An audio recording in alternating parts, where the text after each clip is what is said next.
a little more informal in the event of a work session, so we don't make decisions except to give direction to staff. So, we have 3 items on our agenda tonight. The first one, solid waste rate structure discussion, and second, our council priorities, and then third, just sort of a looking ahead at future events might be coming up or items on our regular business session. We'll have public comment after each one of those items. So if you're here to comment on any of them, just wait until we're most of the way through. We'll open up for public comment on each of those items. For just kind of looking ahead, council, my hope, I sent an email around earlier today. My hope is that we can get through this first item in 45 minutes, half hour if we're really lucky, hour if we're not so lucky. Debbie, what do you think? 10. From your perspective, 10 minutes, yes. Yeah, I just know how this system works, however, so that's why we're trying to be a little more realistic than that. But then we'll move on to council priorities, which could go anywhere. You know, there's we could spend a lot of time talking about that. So in a perfect world, would be done before we have to take a break at 7:30. If not, we will continue after the break. So we don't have any preliminaries, I believe, Chris, right? Or our books for Jeff Speck. Yeah, I think the only thing so we got some good opportunities this week, a couple of books in front of you, supplied to you by, ended up with a bag in my office with them all. Is it the downtown group? Is it, I think it's a combination of the Bird and Downtown Banks Alliance and, yeah. Now, thank you, Councilmember Gooley. You can tell we staged this whole thing ahead of time, but a lot of good opportunities this week for training and just taking in perspectives. And I know one of these gentlemen spoke at our ICMA conference a couple of years ago. So you could spend a lot of money going to see these folks elsewhere. Just because they're coming to Billings doesn't mean they're any less valuable. They've been paid to come and help our community. So I would encourage you, no matter what your political perspective is, that there's an opportunity to gain knowledge on developing communities. Not that you have to or I have to agree with every concept that's being pitched or perceived, but these are both 2 highly respected people in the business, and you got an opportunity to see them for next to nothing right here in town. So I would encourage you to take advantage of it. I know some of our staff will be. So that was the only precursor. Okay, great. And Ed, you want to remind us time-wise, both for the council and for anybody who might be watching, because this is a public affair, so what are the best times and locations? So on Wednesday, we have Jeff Speck is making a public presentation starting at 6 o'clock at the Babcock Theater. He is the author of Walkable City, also Walkable City Rules. Doors open at 5 o'clock. There's also a public is invited to a reception as well. There will be food and drink. Mr. Speck thought it would be good to have get people get their minds limbered up a bit, so there'll be drink as well. And then there's the council and staff have a special opportunity, not open to the public, to engage with both Mr. Speck and Mr. Marone, when they'll both be overlapping for a couple hours, and that's the Stillwater building, 4th floor, from 10:30 roughly to about 12:30. Okay. So, yeah. I'm just curious about the notice issues there and public attendance. How does that work? So we've the clerk's office been well aware of it. So this posted as a potential, quorum being at the meeting, but clarity that there's not going to be any public policy discussed amongst the elected body for any decisions. So just like whether you're showing up for a football game or some other event, it's posted that we may have 6 or more council members attend. Thanks. Okay, thank you very much. With that, then we'll move into our first item, the solid waste rate structure discussion. Public Works Director Debbie Melling is our presenter. I assume, Chris, I can turn it over to Debbie, unless you had some preliminary.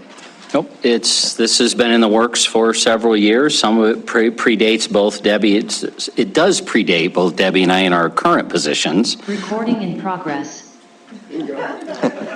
Stop it, Siri. Ventriloquist. No one says Apple pays any attention to what goes on. We're having trouble with Community 7, so we thought we better record this just in case. Great. Thanks, Thank you. Kevin. So, no, I'll turn it over to Debbie to walk us through this critical conversation. So, thank you, Mayor and Council. Is it on? I do not think it's on. There you go. Do it again. Thank you, Mayor and Council, for the opportunity to come and talk about a pay-as-you-throw option tonight for solid waste. Like Chris said, this has been in the works for a while. Jennifer DeRay is here tonight, and she is a little more, has been involved in this for longer than I have. And Kyle, this is his first year with us. He's almost to a year, and boy, has it been a year. So Kyle Foreman is our solid waste superintendent. So both of them will be doing part of this and also answering questions that you may have for operations or finance or the operation itself. So I am going to contextualize this conversation, and all of you guys at the retreat should remember this word, but we do not have any numbers. We haven't started calculating. We haven't started down this road at all. So what we're doing tonight is basically wanted to say, are we interested in looking at a different type of rate structure? So no numbers. If you ask me numbers, I'll say I don't have any numbers, but we can at least talk about what some of these decisions will mean. So at the end of the night, what I would like to know is basically, are we on the right track? If we're on the right track, we'll put numbers to all of this, and we'll come back in May or June to talk about what it would cost. So could you move that? I don't know if you could move that. Move the boxes right over top. Can you move them over there? Yep.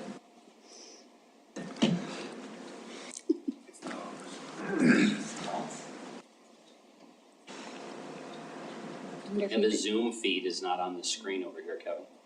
Let's take it off and move it. Stop sharing.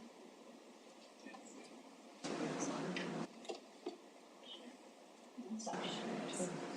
Let's try this. There we go. You're good, Debbie. There. Hey, look at that. Not sure why that worked because we just stopped sharing. Okay. So first, what is the basis of this program? A lot of it that we want to talk about is the why. Why would we go to this? And I don't know. Now we have a few charges for solid waste. Very few charges for solid waste. If you pay a residential fee, which is $11.82, you get a black barrel, green barrel, actually up to 2 green barrels, all the extras you can put out, and we have a carry-out service charge right now, which means if you want us to take your container to the curb, we will do that for a certain fee, and then we also charge for bulky items. That's a recap of what we have today. This is how it may be different. So why would we look at a system where you pay as you throw, or where you're charged for the service that you're using?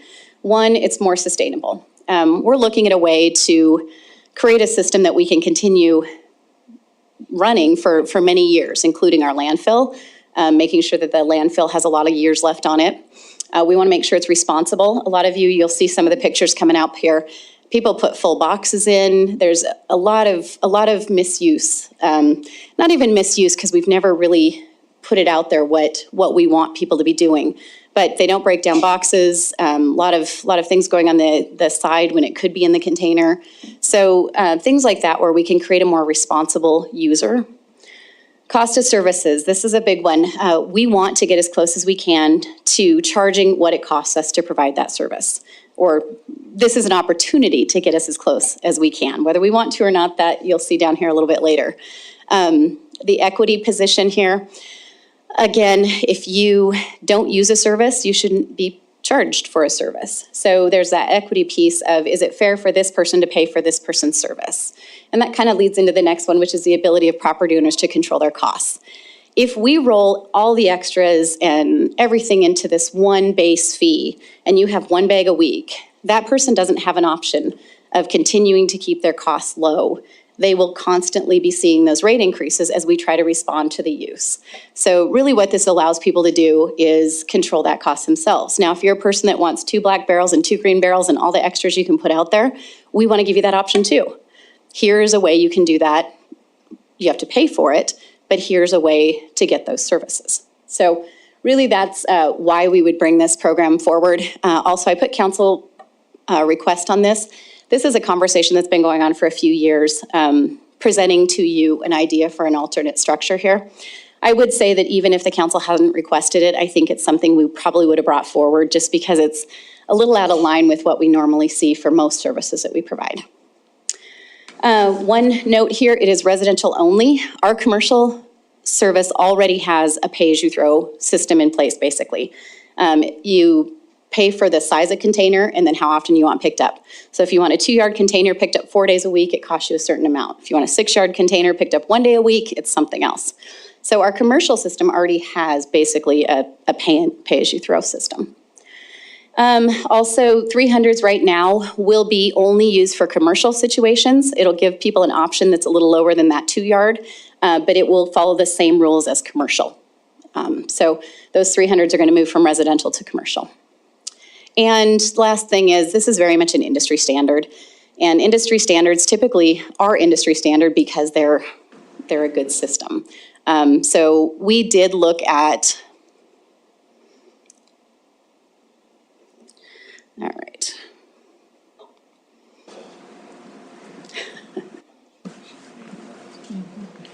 Okay, now it's not going to go. So we did look at several different communities. You're going to see a list of communities just as soon as we can. But one thing to note is a lot of communities use privatization of their collection. So we didn't include any of the information from those private industries because that's a completely different thing than a municipality providing this service. So you can see here a lot of the communities that we researched, a lot very similar, some smaller, some bigger, but very much what we're presenting tonight is in line with these other communities.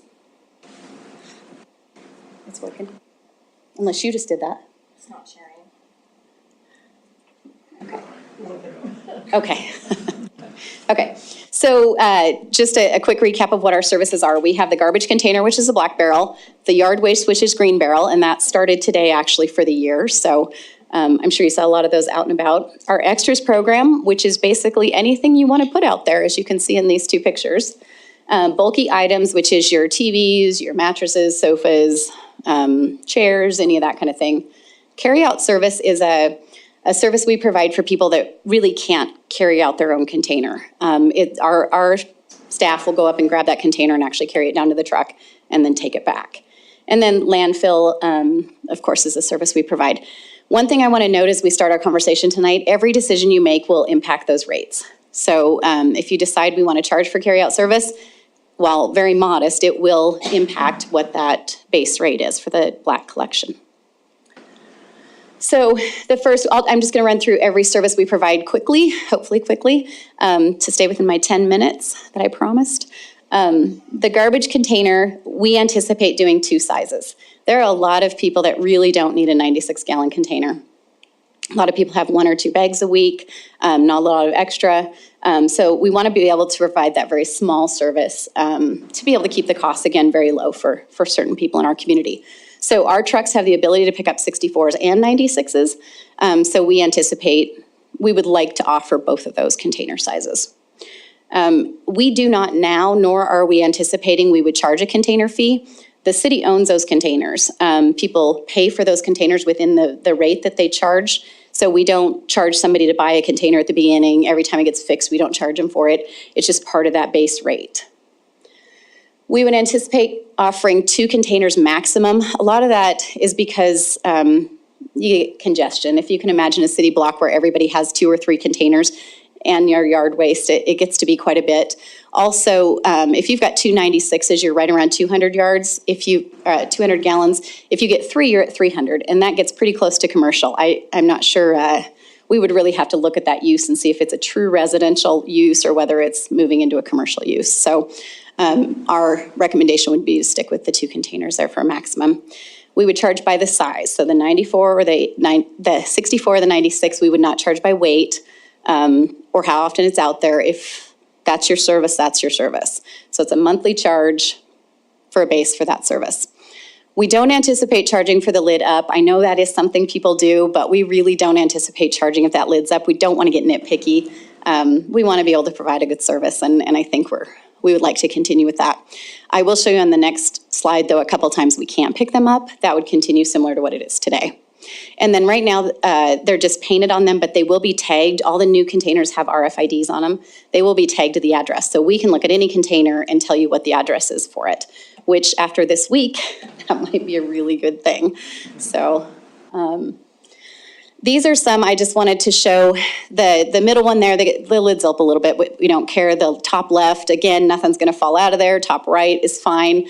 This one and this one are not okay. And the big reason is as soon as we pick that up, it's gonna go everywhere. And then we're out picking those up. So if we can pick it up, if we think that container is able to be picked up without having everything fall out, we'll try to pick it up. And that we would continue. Yard waste is the other one, 96 gallon only. Anything smaller than that really doesn't make a lot of sense for yard waste. Residential only again, and we would recommend that the first one be included in that base rate. The reason for that is that we want to encourage yard waste pickup. We can take it to the landfill, put it in a different place, we can compost it, we have opportunity with that yard waste. If it's combined with garbage, we don't have that opportunity. So it really helps the operations of everything if everyone will use a yard waste container. So by making that included in the base rate, we think we'll get better use of that. 2 containers would be allowed in that green barrel, and the second one would have a charge to it. And I put on here abuse will be stopped by requiring additional black containers. Really, that means if you have one black and one green and you're filling your green one with garbage, we're gonna come talk to you about it. So the extras, I anticipate this being the biggest part of our conversation tonight. Extras are a tough one. You can see some pictures there of extras that are left out for us. At this point, we don't charge anything to pick up this. So the reasons that we would charge the fee, one is it's very inefficient. As you can imagine, we could pick up 3 blocks or more of containers by the time we can pick up any of these things. More with the bottom one there. I'm not sure what we did with that. That was out today, so we'll have to look at what happened there, but, today was their extras day. Anyway, so the point is, these are not, they're really inefficient. People have to get out of the truck, they have to load all this.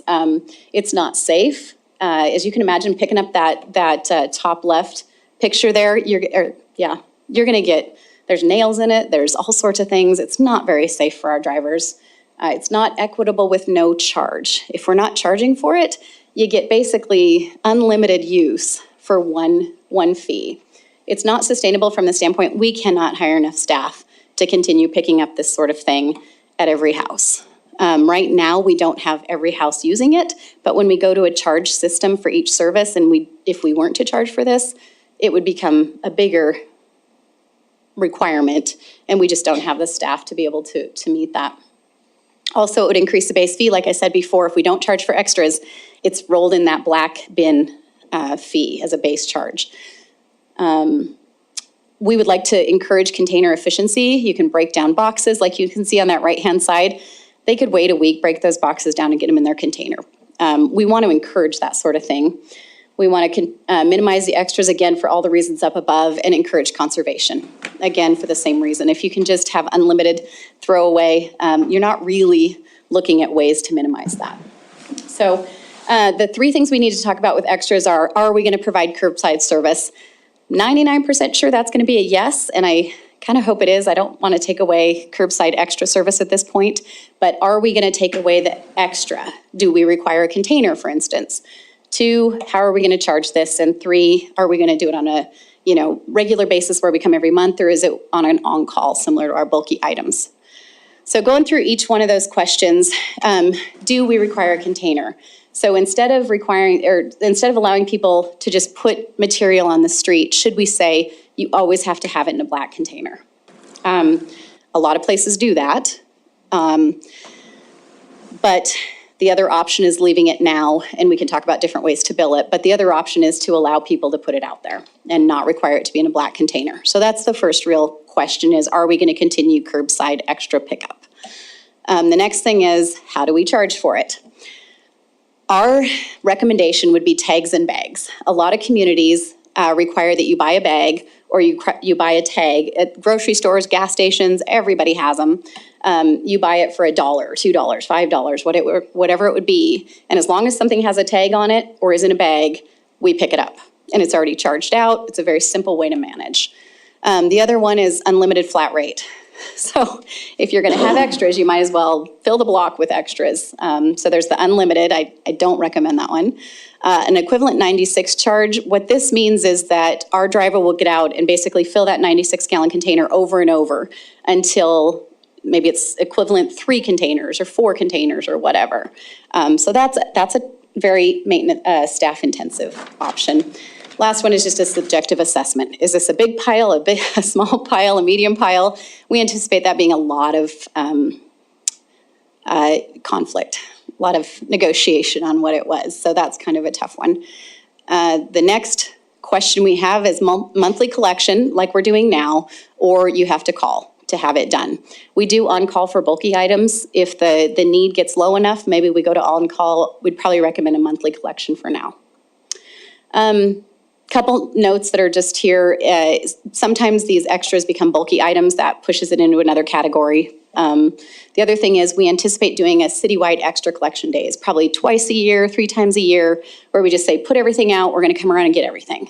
And a lot of communities do that. They kind of have a cleanup day and everything just gets picked up. And so I'd anticipate we would do some of those as well. And that's a free pickup. That's just everything you put out today, we'll get. So we'd do that a couple times a year. And a lot of the concerns we hear from people are, well, people will just dump it off in the alley. We have that all the time now. As you can imagine, Kyle is really, he's like a CSI detective. He goes in and he figures out whose it is and has those conversations. So that'll probably continue. So, and just so you know, at the end of this, we're gonna go back through each one of these and have a conversation. I just wanted to give you the big picture. Bulky items, they're scheduled now, they're a flat rate. We anticipate coming back with multiple. So if you have 3 mattresses, it's one price. If you have 5 mattresses, it's another price, that sort of thing. So we anticipate bringing that back in the rates. Carry-out service, many communities require medical necessity and then they don't charge for it. Right now, we don't require medical necessity and we charge double our fee.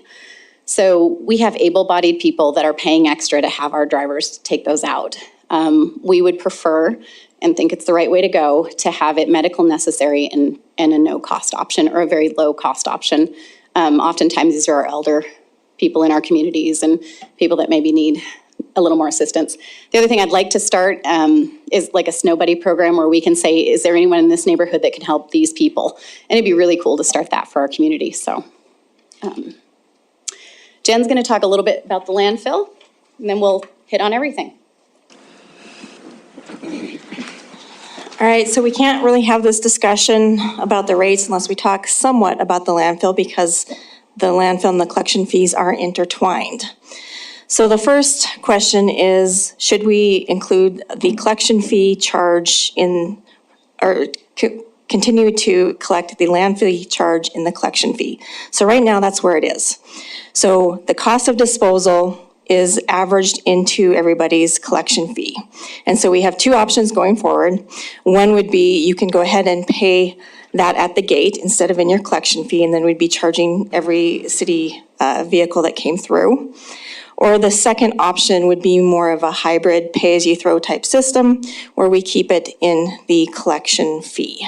And that is what our recommendation would be. We also know, regardless of whether we do pay-as-you-throw or not, that we need a better city-county verification system out at the landfill.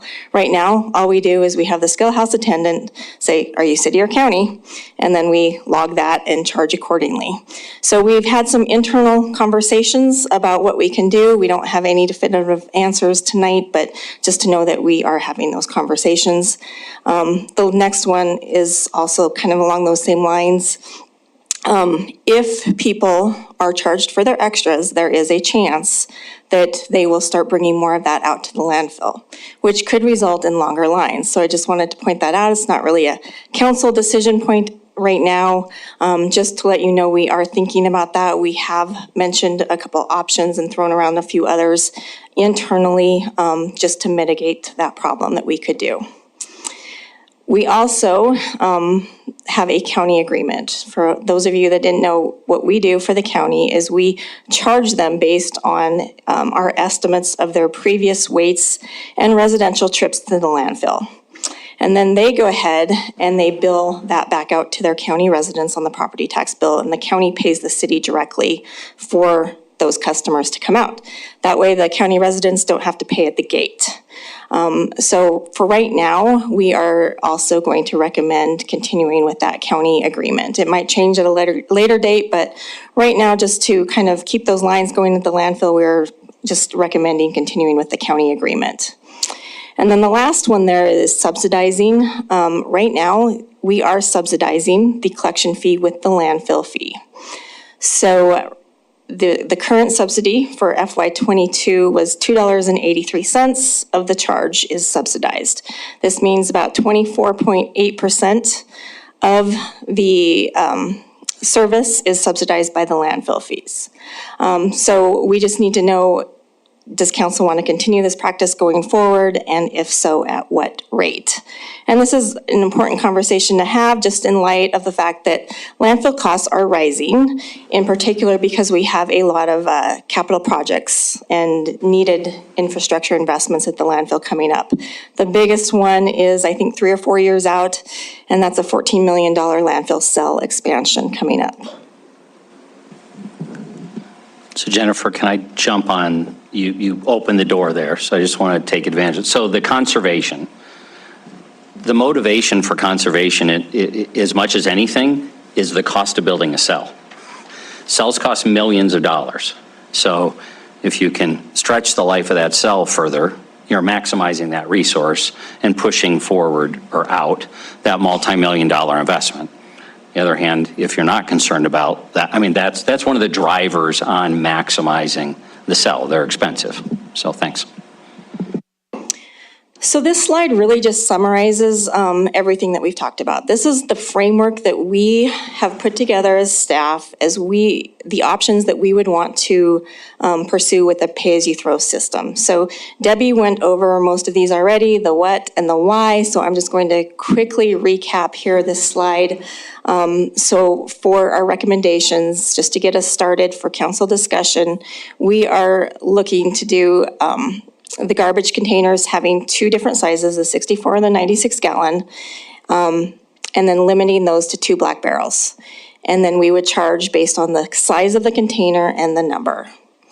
We are also recommending for yard waste that we roll that charge into the black barrel charge instead of charging for the green barrel separately, unless you ask for a separate or a second yard waste container, and then we would charge for that second container. For the extra program, Debbie went through that kind of in depth, but we are recommending that bags and tags system is definitely the easiest for us to operate and the option with the lowest administrative overhead. And then for bulky items, we're recommending continuing as we are with it being an on-call scheduled service that we have. We would just probably increase the fee and recommending doing it based on the level of service. Right now, you can pretty much empty out your house and it's the same fee as if you set out a couch. So we're just recommending changing that to more of a one that's based on the level of service you're getting. And then for carryout service, we would like to change that so that it's based on medical need and then not charging extra for that service. So they would just be charged the base rate. Just because we believe that it is the right thing to do for our community to help that vulnerable population that needs that help. And then for the landfill fee, we are still, well, for the collection fee, we're still recommending that the landfill subsidize that fee. At what rate, we don't know. We don't have a recommendation on that. It could be 10%, 20%, 25%. We're just asking you at this point to be intentional about what that decision is. Just like we did last June when we set those landfill rates, we set the out of city rate to be 50% higher than the Billings rate, and the out-of-state rate to be 100% higher. So we're just asking to look at that rate and be deliberate so that we can be transparent and plan better going forward for what we are subsidizing in our collection fees. And then the other one is we are asking to continue for that county agreement, at least for the time being, and still not charging those customers as they come through the gate. That's what we had for a presentation. I'm going to go back to this slide because it kind of breaks down everything here. Obviously, the first question is going to be pay as you throw or not. And we are looking for direction tonight. As Debbie said, we haven't started calculating rates at all, which makes me a little nervous. We probably need to start tomorrow morning or maybe later tonight. So if we could get direction on what you're looking for the pay-as-you-throw framework, and then what you like, what you don't like about what we've recommended, that would be great. Thank you, Jennifer. Thank you, Debbie. Obviously, a lot there to chew on. Well, I know we'll have a lot of questions. I'll kind of try to keep track. Everybody can have a couple questions, and we'll try to make sure everybody's had a chance to ask. And then we'll start again if there's still some questions. One, I think, the obvious one, the 96 and the 64, although we understand you have not calculated specific rates, what's the ultimate goal for the revenue to be generated there? Is the goal to generate more revenue in that mix because we have a need, whatever that might be, or are we content to reduce it, or is the goal just to break even?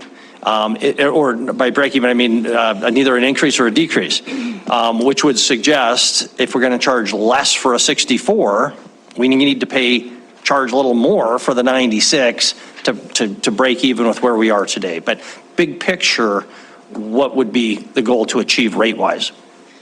So big picture, what we know is that we need an average 6% rate increase over the next 5 years. I'm sorry, what was the percent? 6%? On an annualized basis? On an annualized basis, for the CIP that we have in place, we need about 6%. That's between landfill fees, though, and collection fees, and that's not taking into account what the commercial customers and the roll-off is.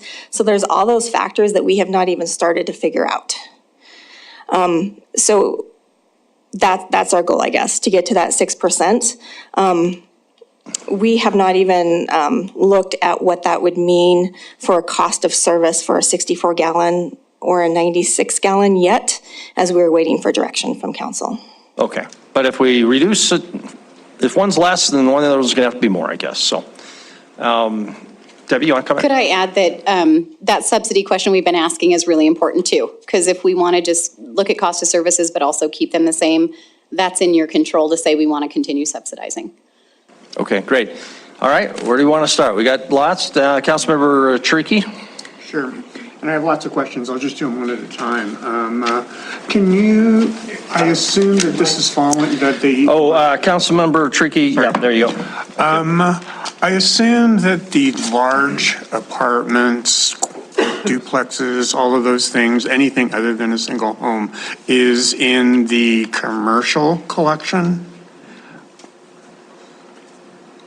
And I also assume from that at some point we'll be talking about that, but this is aimed directly right now at single residences. That is correct, and your assumption is correct that apartments, townhomes above, I think it's a fourplex, are all classified as commercial entities.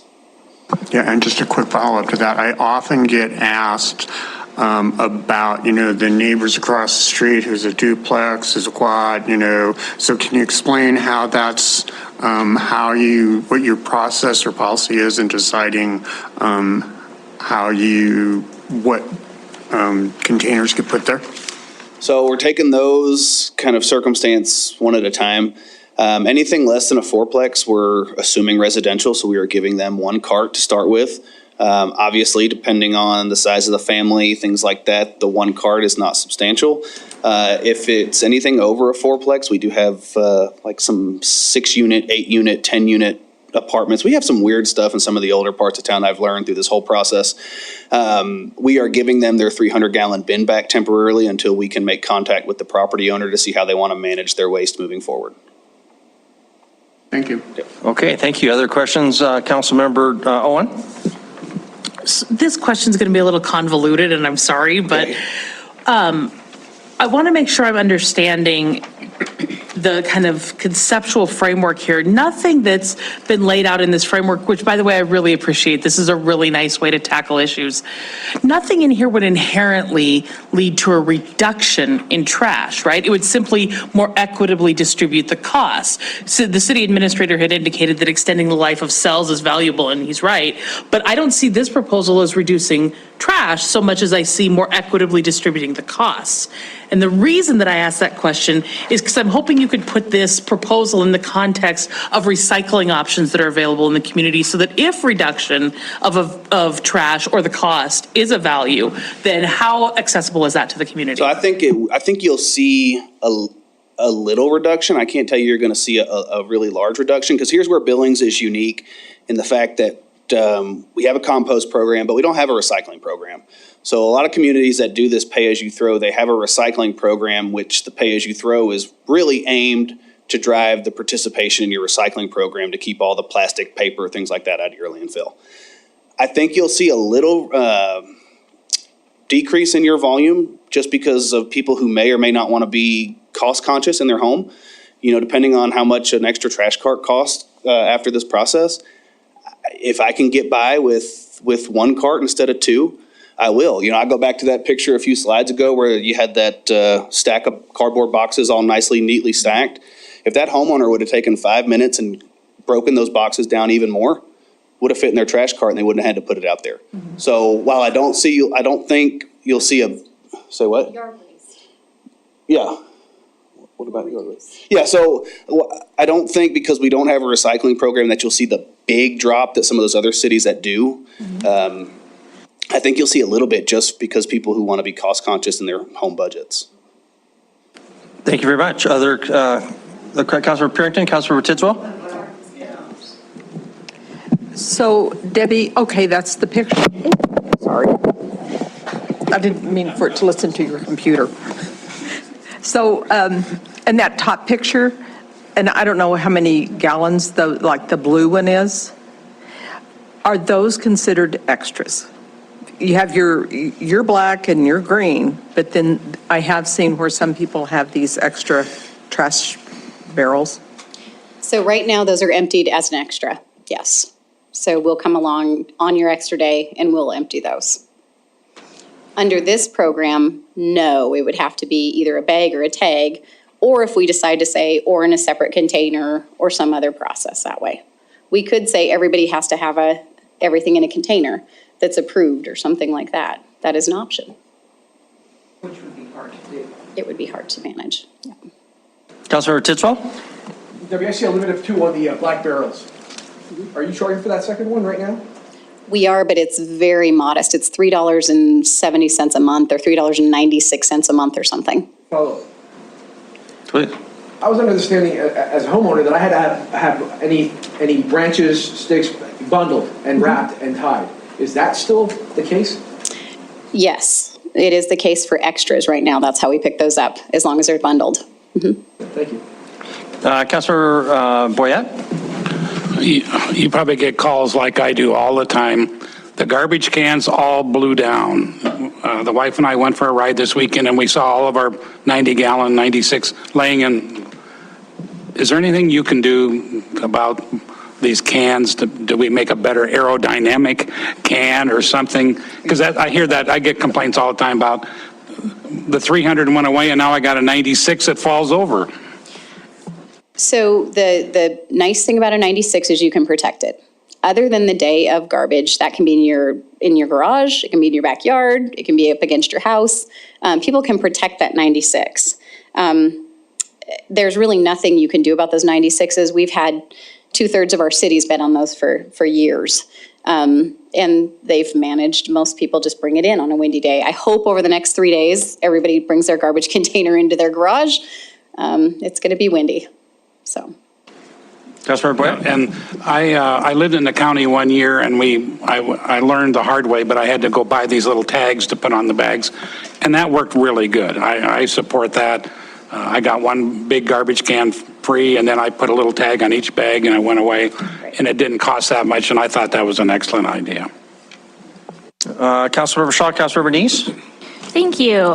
So you started out asking the question, are we on the right track? I think overwhelmingly yes, from myself. I basically all of the recommendations make complete sense to me. It seems like a real no-brainer for our community. My question, and what I kind of want to drill down on is, you got to the end about asking about the subsidization with the landfill fees. Can one of you talk to us a little bit more about that, of what do other communities do? What do these rates look like? I mean, I guess when you say you're looking for a direction from us of should it be 5%, 25%, I don't feel like I have the knowledge to really like understand what that would look like or what those differences would be. Mayor and Councilmember Shaw, most communities don't have the opportunity we do here in Billings where we can subsidize with our landfill. A lot of times the landfill is separate, or we just don't have as much land in Billings. You know, we have more land in Billings, so our landfill fees are relatively low compared to most communities also. If we would have not subsidized this year, our rate would have been $14.75. That's still lower than most other communities that we've surveyed. So I can't give you other communities do this. I think most communities do not subsidize. We have the opportunity here in Billings to do that.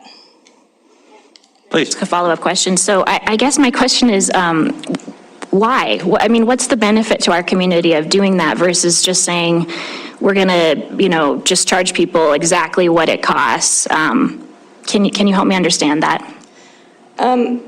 Mayor, Councilmember Shaw, I think there's a little bit of history here. So on the water and wastewater side, the statutes are very strict as far as you have to charge for the cost of service, and you don't have this ability to charge extra like we do at the landfill. I mean, we're charging out of Billings customers right now 50% more than Billings, and out of state 100% more. You can't do that with water rates. It's all 100% cost of service. So I think years ago, council found that there was this opportunity where we could keep rates low for our internal Billings customers and charge these others for using up our landfill, filling up our space. And we have all the risk here in Billings, right? It's our landfill, we have that risk. Okay, thank you, Councilmember Denise. Thank you, Mayor. Debbie, these pictures that you had up here, and Jennifer, you may be able to answer this too, but for instance, I think one you said was today. Of course, it's springtime, people are doing spring cleanup, so you're going to see that from time to time.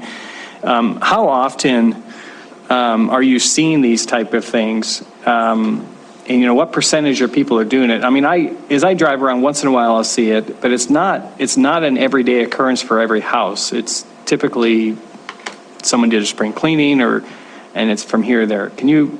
So that one that we looked at a couple slides ago that came in today, that one at the bottom, I typically see that around this time of the year. It's been the winter, the weather's getting nice, they're doing some spring cleaning.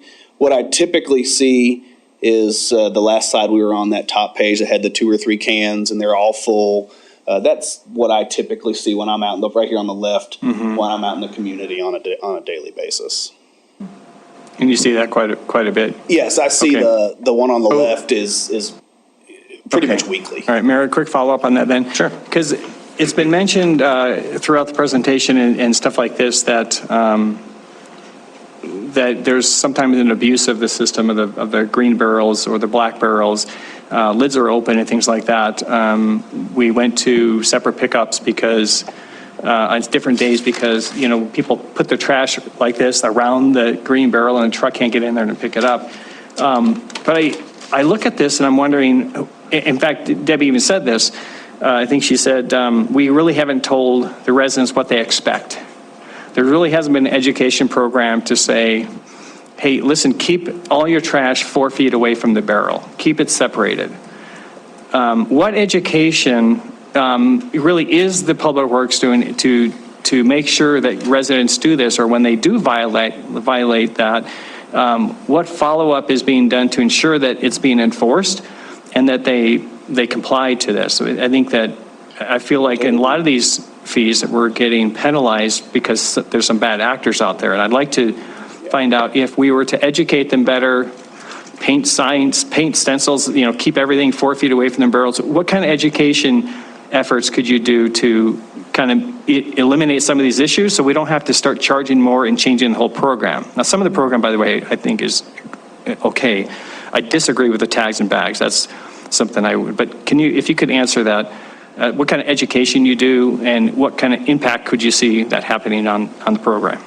So with the change that we just made with the 300s going to the 96s, every homeowner that was affected got a 8.5 by 14-inch flyer that basically was a do's and don'ts of your new trash cart. And it did include 4 feet of space. It needs to be out on this side on your trash day. But that's just for this, special project that we have going on. Since I've been here, we have Facebook, we have our website. But other than that, that's all that we've done since I've been here. One of y'all may be able to speak better to that. But can we do a better job educating or speaking to people? Yes. But I think as long as we have the extra program and we have no limits on it and we have no monetary charge attached to it, we're constantly going to have this issue. Okay, thank you. Okay, thank you. Councilmember, anybody else before we continue on? Councilmember Gulick? I mean, do they all have to be questions? I mean, comments, basically. I just have, I think, I guess I agree with all of the staff recommendations. That's where I would go. I think it is appropriate that, the costs are more closely approximated to the fees are mostly more closely associated with the costs where they come, and that seems appropriate to me. I think, I think what your recommendations look good to me. So thank you. Okay, and so I'm just looking for another round of questions if people have them. I know I do. They're kind of related, so I'll hit it with both of them. One is, do we know what percentage of our total cost for solid waste collection is associated with that volume? Because by charging differently for the 64 versus 96, we get to the volume issue. But a truck still has to go there, still has to reach up, dump it in, and all of those costs are fixed. So is it a significant percentage? Because these sorts of, this stuff can cause a lot of headache. And there's a lot of value in simplicity and consistency, even if technically there's a bit of an inequity. And then the second related question, are we going to get criticism if we filled out or moved out all these 96s for the 300s to now eliminate the one-year-old 96 for a 64? We got a lot of that on the move from the 300 to the 96s. So if we're going to do this, why didn't we do it as a package with this move to the 96s? Mayor Cole, let me answer the second question first because it's easier. Yeah. So the moving from the 300s to the 96s wasn't just for pay-as-you-throw. We had told council we cannot bring you pay-as-you-throw until we do that, but there were a lot of other reasons we went into that system. As far as the containers, they won't be wasted. We will take those back if somebody wants a 64, and we definitely need more 96s in the future, so there's not a waste of money there. Yeah. As far as the first part, I don't know exactly how much of the rate is that landfill disposal cost. I have that. I think it's around $3 out of your monthly fee is for the landfill portion of it. So about a quarter of what you're paying is for the landfill. Okay, so, and if that's proportional to volume, and somebody's using a third less, then maybe they could save about a third of that $3, or roughly $1 a month. Correct. Ballpark. Okay, thank you. Councilmember Treaky. A couple of questions on the carryout service. First is, can you elaborate on the policy or how you decide who is medically, who needs the program medically? Sure.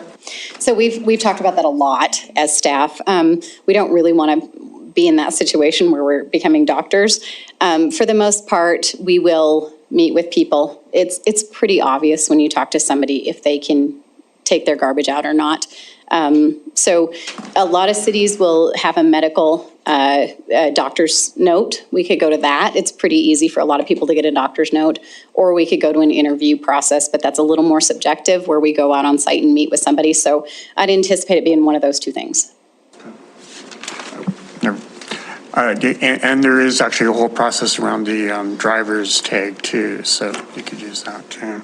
The other question on that is, I assume at some point you thought about this as an extra revenue source, where like, people who don't have a medical necessity, we would charge them exorbitantly in order to, drag their garbage out to the street for them. We did think about that, and actually on our first round of this presentation, that was an option. We truly do not have the staff to do it. Today, we actually had to borrow people from DNC to drive to help with garbage because we don't have enough staff. We just can't hire people, so it's not a sustainable process for us. Thank you. Thank you. On that note, I was talking to the mayor of Palm Beach, Florida, and they do go to your garage and pick it up for everybody, and they do that every day. So Debbie, how about what would that cost? That's Kyle's. Okay. $100 a month. It has something to do with the demographic. I think there's a little bit of a difference there. So, other questions? Can I make a follow-up to actually your question, and it kind of ties into your previous question? By offering the 64-gallon carts, I field multiple calls a day on people with mobility issues thinking they're not going to be able to move these 96-gallon carts. But I have heard the carts, it's either too big, it's too heavy. So I think if we offer a smaller version, it might cut down on the required carryout service and still give some of these people who have some of those mobility issues a sense of freedom to be able to still live their daily lives. So. Thank you. Important point. Councilmember Owen and Nice. I was hoping, Debbie, to go back to Councilmember Boyette's comments about the weight of these containers and blowing around the community, because I do think it's an issue. We heard it come up with this conversion into the Heights, and it's going on all around the community, where people were in the alley and now they moved curbside and now they're coming back to the alley. And the recommendation was, well, you could just leave it in the alley, except you can't. It blows over and it blows around. And so I think this green one here in the corner, it has a black counterpart. In my experience, that is a lighter weight container than the older style that was a little bit heavier. But then if we also then go to a 64, that's going to be even more lighter and will blow around. And I appreciate what you're saying, that people should pull it in, but I work during the day. So when mine is out, which is tomorrow, and I'm a little bit panicked about it, it's gonna blow over. I've been in my house for 8 years and I am on my 3rd container because it just blows away. Like, I don't know where it is anymore. And a 64 is gonna make that worse. So we have this sort of double messaging that we're telling people who had the alley 300s, well, if it's too awkward to move it back and forth, just leave it out there. Except we want them to pull it back so it doesn't blow over. And, oh, by the way, we'd like you to use a lighter container so you have less waste. And I think this weight and blowing issue is significant.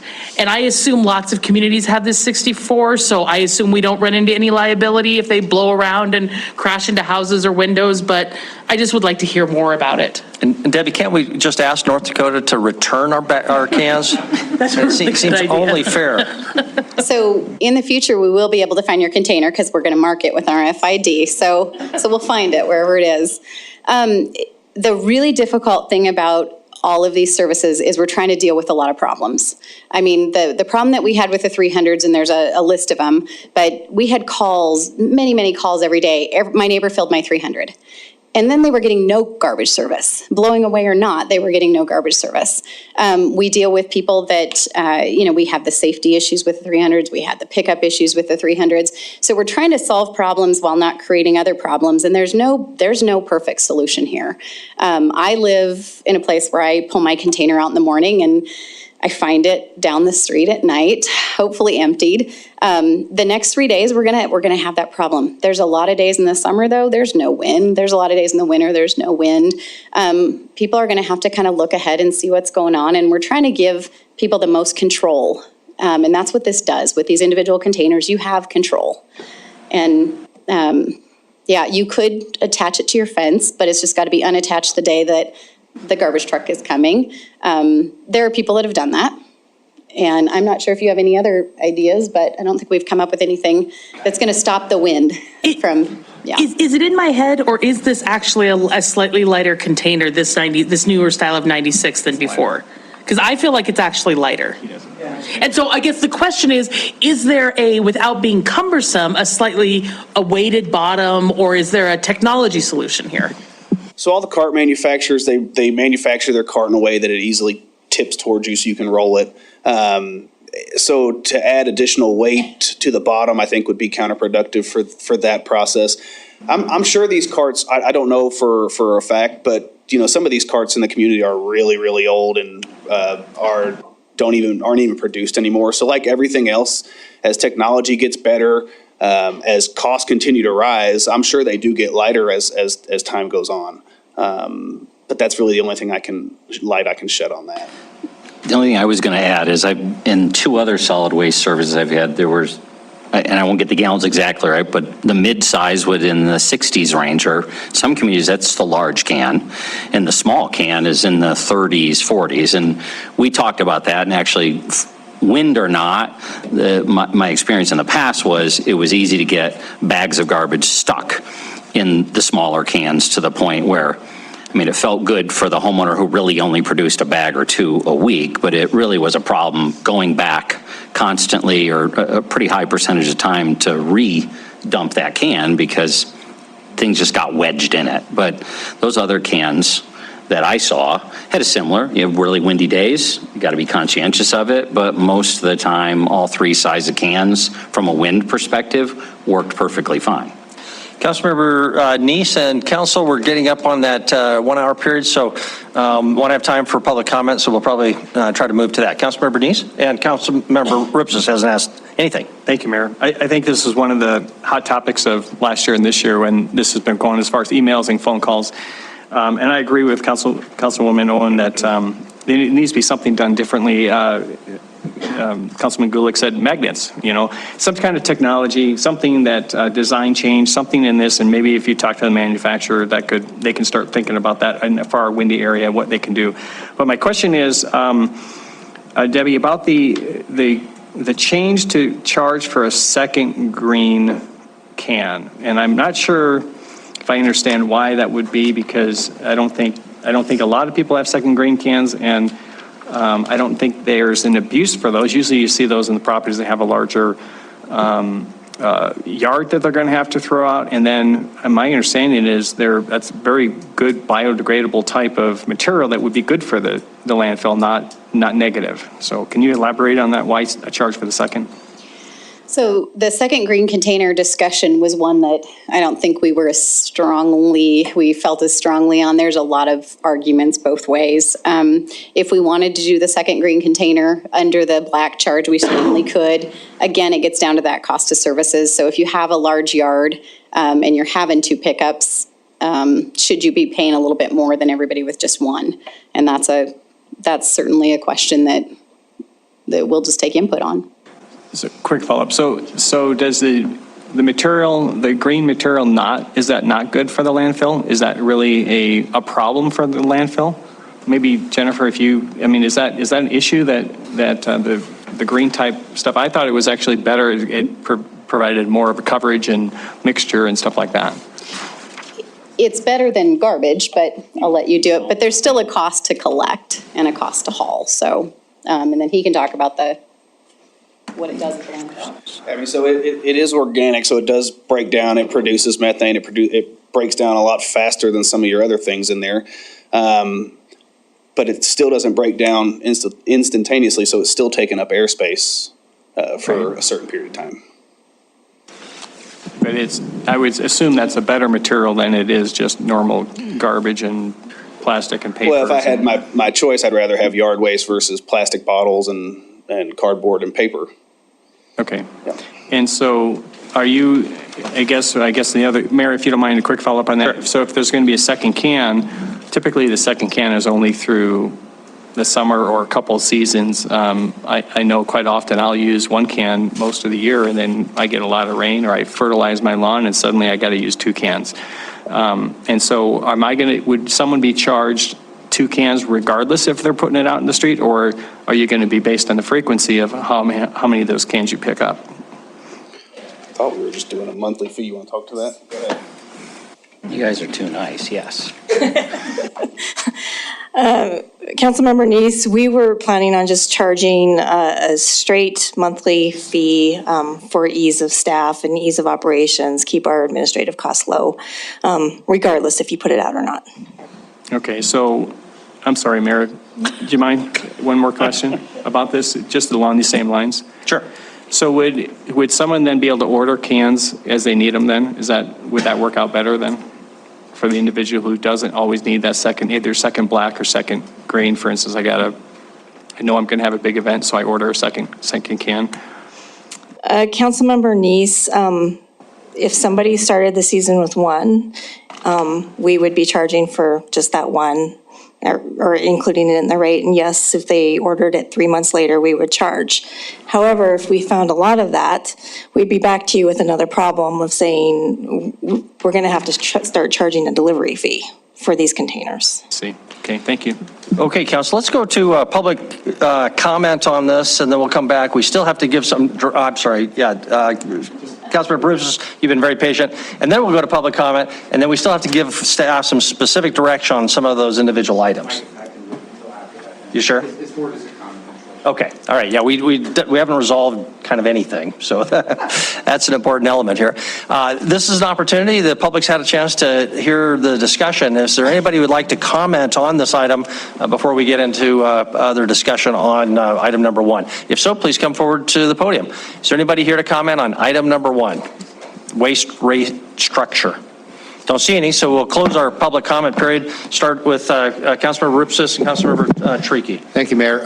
So in general, I'm not a big fan of these subsidies. Subsidizing something means somebody else is using more than they normally would. That's basic economics. So I'd prefer to see us move away from the subsidizing, using landfill costs to subsidize garbage pickup. I think some of that subsidy might actually be compensated for by the bags and tags program, so the impact might not be as significant. But I think it's kind of counterproductive to try to reduce our garbage fees by subsidizing, especially when we've got $25 million in CIP capital items on the landfill side. That I think it's better to be transparent and accountable for where those charges are actually coming from. So, other than that, I think all those I'm right on board with everything else. Councilmember Tricky? Yes. One of the things that I would like, okay, so question first. Under landfill, you've got county charge under agreement. I'm assuming there are 2 county charges, actually. There's an agreement with the county for whoever collects stuff at the throughout the county and then brings and dumps it, and then there's another fee for individuals, households who come and dump. Councilmember Tricky, correct. We have an agreement with the county, and that pays for all their residential customers. We also have an agreement with each, vendor that brings that in, McKenzie, Republic, as well as a couple in Wyoming. Okay, I'll make my comments. Go ahead. So basically, I like where you're going with this. I would like to start playing around with the fees for the black and the green containers, but I'd also like to see it work for a while to see what happens with it. Definitely up for bag and tag. I don't know how I feel about the bulky stuff. I think what we're doing right now is probably good, but it may need to be tweaked. I guess I would like to see, we haven't been doing it for very long, so I guess I'd like to see how that works out. And I also agree with Councilmember Rupsis that the subsidy that we're doing right now to residents, I get it, it makes some sense, but I think at the end of the day, when people are really paying what they should be paying for stuff, when we have to deal with the actual cost increases and stuff like that, it's easier to manage. So I would lean against subsidizing in either direction. And just a general comment, two general comments. I think it is important for us definitely to be thinking about generating more revenue because we are going to be needing to do a lot of stuff. But I think we also need to be thinking about how to decrease that waste flow. Obviously, that's going to be a big thing in the long run. And along those lines, I'd love to see from a geocentric orbit level, a breakdown of the costs, how much is it costing us to collect and transport? How much is it costing us to process it and do the disposal and the long-term storage costs? I guess you probably have a technical term for that, but don't call it storage, but yeah, okay, thanks. Okay, comments on kind of the main questions. Councilmember Shaw? Thank you. My questions were also about the subsidy, and so this conversation is really resonating with me. I think I have a question for staff, which is if council decided to move away from this subsidy, would the recommendation be to do that over time or do it all at once next year? Mayor, Councilmember Shaw, I would propose an overtime if we wanted to do that. Otherwise, you're looking at a 25 to 30% rate increase for folks. Thank you. So my comments are, I think I would like to see some alternative strategies for the subsidy, either what that would look like, reducing it over time, and how that money could then be put toward the landfill. And then I agree with all of the rest of the recommendations. It all makes sense to me. I especially appreciate moving the carryout service into a fee that as part of the fee, but having the medical necessity, because I think that is a really important community need that I don't think people should have to be paying extra for. Thank you. Thank you. Councilmember Neese? Thank you, Mayor. I'll go through this list here. I just want to say that I think that when it comes to garbage pickup, I think we as a community have a little bit more responsibility to join in to make sure that our community is clean and trash is picked up and removed safely and easily. I think the mayor said simply, and I think it needs to be a very simple, easy process so people are not looking to avoid it, looking to dump it and things like that. And so I think as I go through this, I'm on the black containers. I think I'm on board. We are currently doing that now where we have a limit of 2 and we charge for an extra. I think we just need to make sure we're equitable, or not equitable, we're actually charging the appropriate amount for the second barrel. When it comes to the yard waste and the green, I disagree with the charging for the second barrel. I think that adding the additional, if there is, and again, I think this is limited. You could probably run the numbers on how many there's second barrels, greens are out there.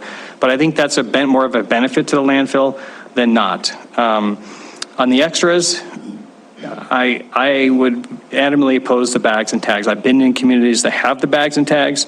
The people who are impacted the most on this are the poor. The people who have larger families who have lots of trash to throw out, the younger families, they're the ones who are not going to be able to afford this the most. That's going to be the highest increase to them because they're going to be a fee they have to run down to the grocery store and purchase and get. In addition to that, I think this is going to lead to even more people trying to avoid getting rid of their stoves or couches or large projects or lots of brush and clean up by just dumping it in the nearest vacant lot or alley, more so than that you see today. On the bulky seconds, I think as far as you're charging the extras now, as far as for the one-time pickups, if that's what's been working, I wouldn't change it. Make sure, again, the fees are appropriate for that. I agree with the carry-out service. I think it will help when we have a smaller container. We don't have to have as many people having that. And I think the idea of having a smaller container, I do like that because there are some seniors who maybe will save $1 a month doing something like this, and it'll make it easier for them to get their trash in and out. As far as the landfill subsidies, I agree. I think we should continue to do what we're doing on the landfill subsidy. I don't think we need to change that. I think right now we have initiative that 20% of those increases are going back into the landfill. I think that's a good thing to do. So it kind of does both of what the subsidy does and what some of the council members wanted to see here. And I do not think we should charge city residents an extra fee to go to the landfill. If I want to fill up my pickup truck or a trailer and take it down to the landfill, I think I should be allowed to do that without any additional cost to go into the landfill. That should be part of the base cost to get in. And I do believe, and I've said this before, the identity at the person going into the landfill has got to be done. We have to identify who that person is, where that trash came from, so that we know that we're not having some of these fees avoided from that. So with that, that's my opinion, so thank you. Thank you very much. Councilmember Owen, Councilmember Joy. So I guess from my perspective, my feedback that I would offer, I think if the fee structure comes back that we keep the 96 rate where it is and do a slightly lower rate for 64, I'm most comfortable with that option. So I think incentivizing people to be more conscious or use less waste or not pay for people who are using more waste is fine. I would hope we wouldn't set the current 11 whatever as the 64 rate and then go up from there. So I would hope we kind of hold our citizen harmless and encourage the good behavior that we want to see. I do recognize what Public Works was saying is that we're trying to solve a lot of problems at once. So I think timing matters. I'm curious as to whether or not this coming fiscal year is the right year to start this project, whether we might be better off to start by phasing some of these things in and then come in with a black container fee structure a little later. I think recognizing what Councilmember Neese said about the disincentives and people just tossing stuff into open fields, which I do think happens when the process becomes onerous. I'm most comfortable starting by charging for extras and bulky items in a more equitable and comprehensive way, and then having a much more aggressive public education campaign on the kinds of behaviors that we'd like to see. I think we don't do enough of that. I've seen communities who really work hard at that to tell people this is what you need. You get information when you buy a new home. I mean, I think there's a lot more we can do to change public behavior before we start bringing costs down on them and causing them just to toss it into commercial dumpsters or out into fields. I'd also like to know if there's ways that we can work with the private sector partners on improving recycling options, on really making that a better alternative for the community. I feel somewhat agnostic about landfill charges, quite frankly. I'd like to see some cost modeling. If we are in a scenario where we're cross-subsidizing in a way that doesn't make sense, I'm open to removing that. At the same time, if we remove the subsidy but then have to continue increasing fees, I just would like to see how that plays out before I could give any real concrete thought on how much to subsidize for the landfill and whether or not we should. I'm on board with the carryout waste or the carryout service proposal. And then I'd just love to hear more about technology options that might be able to solve the blowing issue. Okay, thank you very much. Councilmember Joy. Thank you, Mayor and Council. I do really want to express my appreciation to staff for coming back with this. This is something we've talked about for a while. And it was, at the time, this is very comprehensive. You've looked at every aspect of that as a process or a whole system, and I really appreciate that. In my mind, at the time we were talking about that, it wasn't this comprehensive, so I appreciate that. I really do think we could move away from subsidizing. It is just, as we talk about something, whether or not our cost of services is matching up to the services that we're providing, that becomes very important.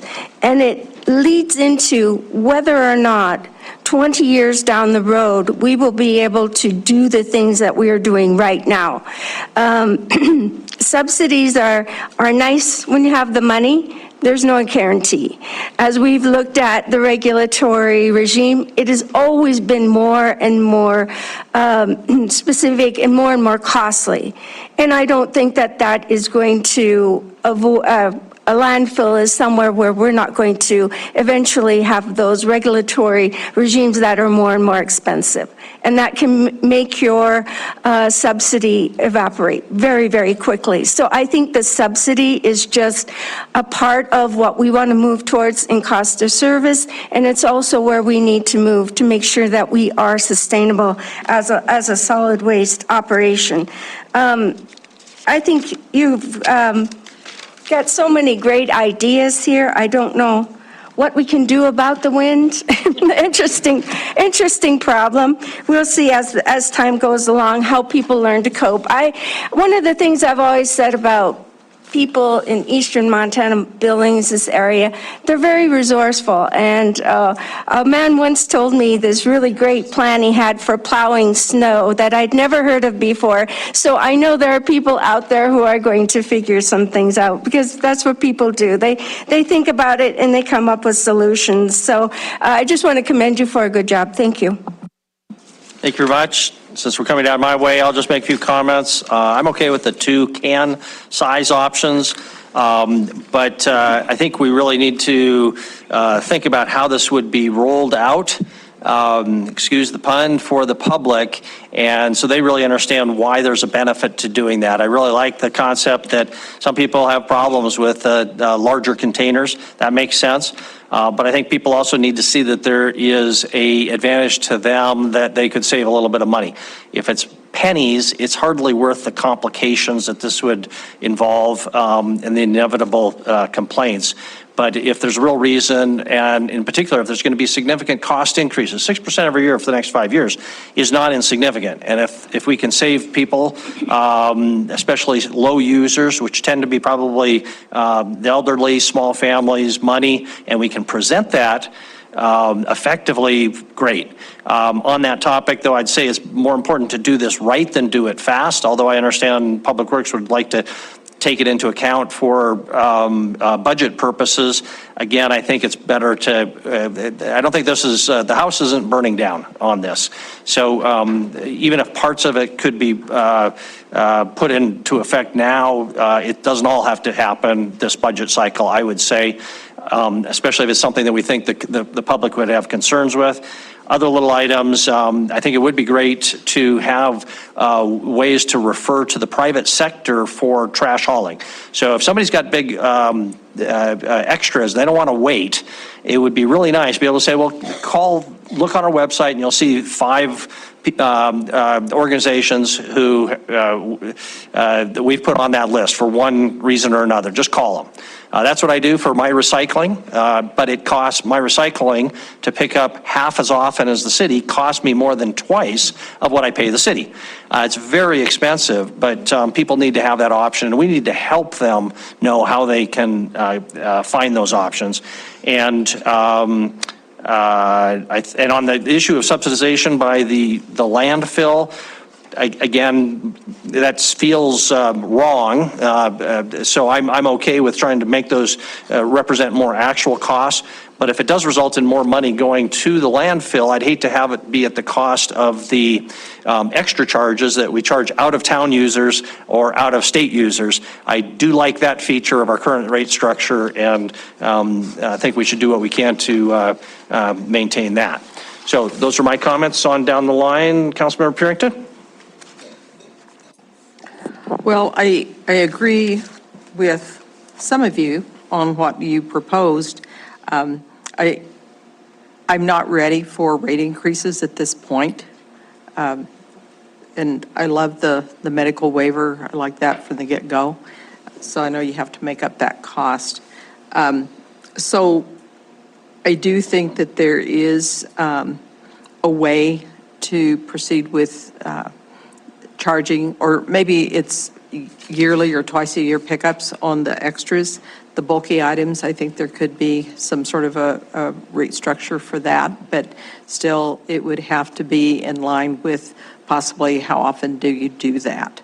The landfill, I don't have a problem with keeping it the way it is at this point, because we have increased, and as the mayor said, you know, we do have other options for increasing those rates through county out of state, and which I actually have a question about the county agreement. Does that include the additional housing that's going out in the county? We have new subdivisions. Is it based on the number of homes? Is it based on the number of trips that go there?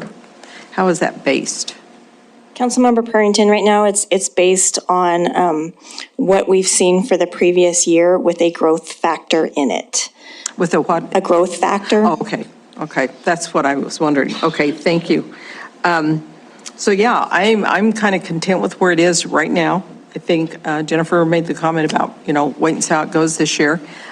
But in phasing in these trash cans, I think now if we did that and we, all of a sudden we bumped up rates, we would have a lot of very unhappy customers. I think that's part of government, is that that's part of that infrastructure that we provide for our citizens. So I appreciate what you did, and I really like the way that you laid it out. I think that was very good. It's easy to understand, even for me. So cost is going to make a difference, and I know that that's what you're wanting to do if you move forward, is to come up with some costs. But at this point, I would say, let's hold off at least a year on this. Other questions, Councilor Boyd, or comments? Councilor Boyette. Thank you, Mayor. I want to thank you for this rate structure that we got. Billings by far is one of the lowest. We got a good deal for a cheap price. Everybody else pays a lot more than we do. And the 6% was only 70 cents. I think I can afford 70 cents a month. I would rather not subsidize me. I'd rather pay my own way. I like a cost of service. Use that money, save it for the next $14 million you need. And I agree with Councilman Neese that I've been out to I call it the dump because that's how I grew up. People just say, well, I'm from the city. I'm from the city. Well, you know that they're not, but we got to figure out a way, somehow an easy way for the attendant out there to figure out, no, you're not from the city, and we need to charge you for your service. I mean, at some point, this place was going to be full, and then we're going to have to move to another one, and it's going to cost a lot of money. And since this is ours, we should try to take care of it. So your stuff is great. Thank you very much. Thank you very much. Any other comments from council? Debbie, Jennifer, do you have what you need? Divided council. Yeah. So Mayor and Council, what I'm hearing is bring back about 18 rate options. Is that about right? Yeah, exactly. Only 18? I guess I wasn't even sure. I wasn't tracking who wants to try something this year to go move to pay as you throw and who doesn't. So I wasn't even sure where we land on that. If somebody can tally those up. Yeah, I didn't. On a basic concept, if pay as you throw equals different rates for two different sizes of cans, I actually didn't hear anybody say nix that.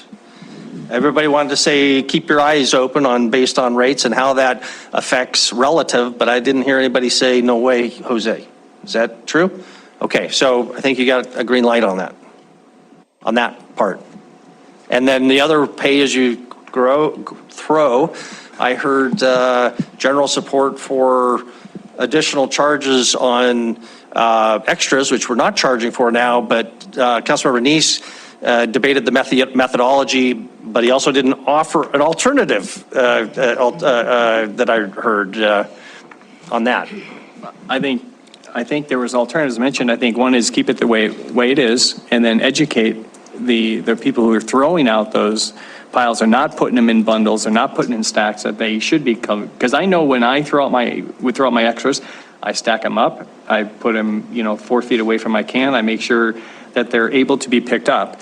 And they're not over, 30 or 40 pounds. I usually keep them pretty light. And so I do what is expected of me. And I don't think we educate our residents that when we have extras, this is the way it's supposed to be done. And I think we need to have a large education program to have that. So when you see extras like that, you say, I'm not picking it up because this is what you have to do, and come back next week and have them educated in that. So I think we need a better education program. So no, that's why, that would be my alternatives. Let's do a strong education program. If the residents are still not doing it, then maybe I'll get on board with it next year, but not this year. With enforcement being not picking up. And that's one thing we didn't quiz is how often that happens. And that's got to be a little awkward if you're a driver. You're probably inclined to pick up anyway, but I don't know. But that would be a way to provide a disincentive. Councilmember Boyette. Thank you, Mayor. The one thing I see is that the person with the single can that doesn't do much garbage is actually subsidizing all these people that have all this stuff to throw away. If you're going to throw away stuff, I hate to say it, but that's your problem. You should pay for it. Not, I mean, there's a reason, there's a limit to that, but, and I understand what he's saying, a person with 5 kids, they're going to have more garbage, but they're the ones that are going to least afford it. But we got to figure out a way, if we're going to charge them for it, maybe they won't throw away as much. Maybe they'll learn how to recycle. But my concern is the average person is subsidizing the people with a lot more. And I think those people should be charged some rate for the more garbage they throw away. I personally make runs once a month over to Republic with my aluminum cans, my cardboard, my newspaper, my milk jugs, and my tin cans, rather than throw it in the garbage. Not everybody does that, but when you go over there, you will see a lot of citizens in Billings trying to be good citizens and doing that, where we as a city don't do that. And that's another problem I've always had with, we don't really recycle the way I think we should, but it costs money. We can't even get enough people to pick up the garbage now, so it wouldn't work that way. But thank you very much for all the work you do, both of the 3 of you. Okay, so I don't know if you have perfect consensus on that. I still think a majority are okay with charging for the extras pickup, but it would be great to know how that would work, because we haven't decided anything. And we would want to involve the public in this, for sure. So, Councilor Purington? Well, I think with the extras and the bulky, it depends on the collection, on how often you collect. And I do believe also that education program, and I think Public Works does a great job of getting their information out there for people, whether they're either online or have a paper in front of them. So I think you do a good job, and if people do have a mess like some of these are, and you don't pick them up, and you have your little sticker that says, we don't pick these up because they're not within, whatever the parameters are, then I think that's good. They'll learn that, because then they're going to be the ones that either they have to rebundle, get it where it is, you're able to pick it up, or they'll take care of it themselves. They'll go dump it over in Councilmember Nice's yard. So, because they know that he will have his 4 feet away from his trash can. Councilor Nice, what's your address? Okay, all right, we better move on before somebody looks that up and tweets that out. Okay, sorry we didn't answer all those questions, but we've got more business to do, so we better move on. Okay, our second item, council priorities and quad discussion. Chris, this is yours to lead us through. I think the idea was to start with council priorities, Yes. and then get to the quad discussion later, but if you can start with council priorities, I guess.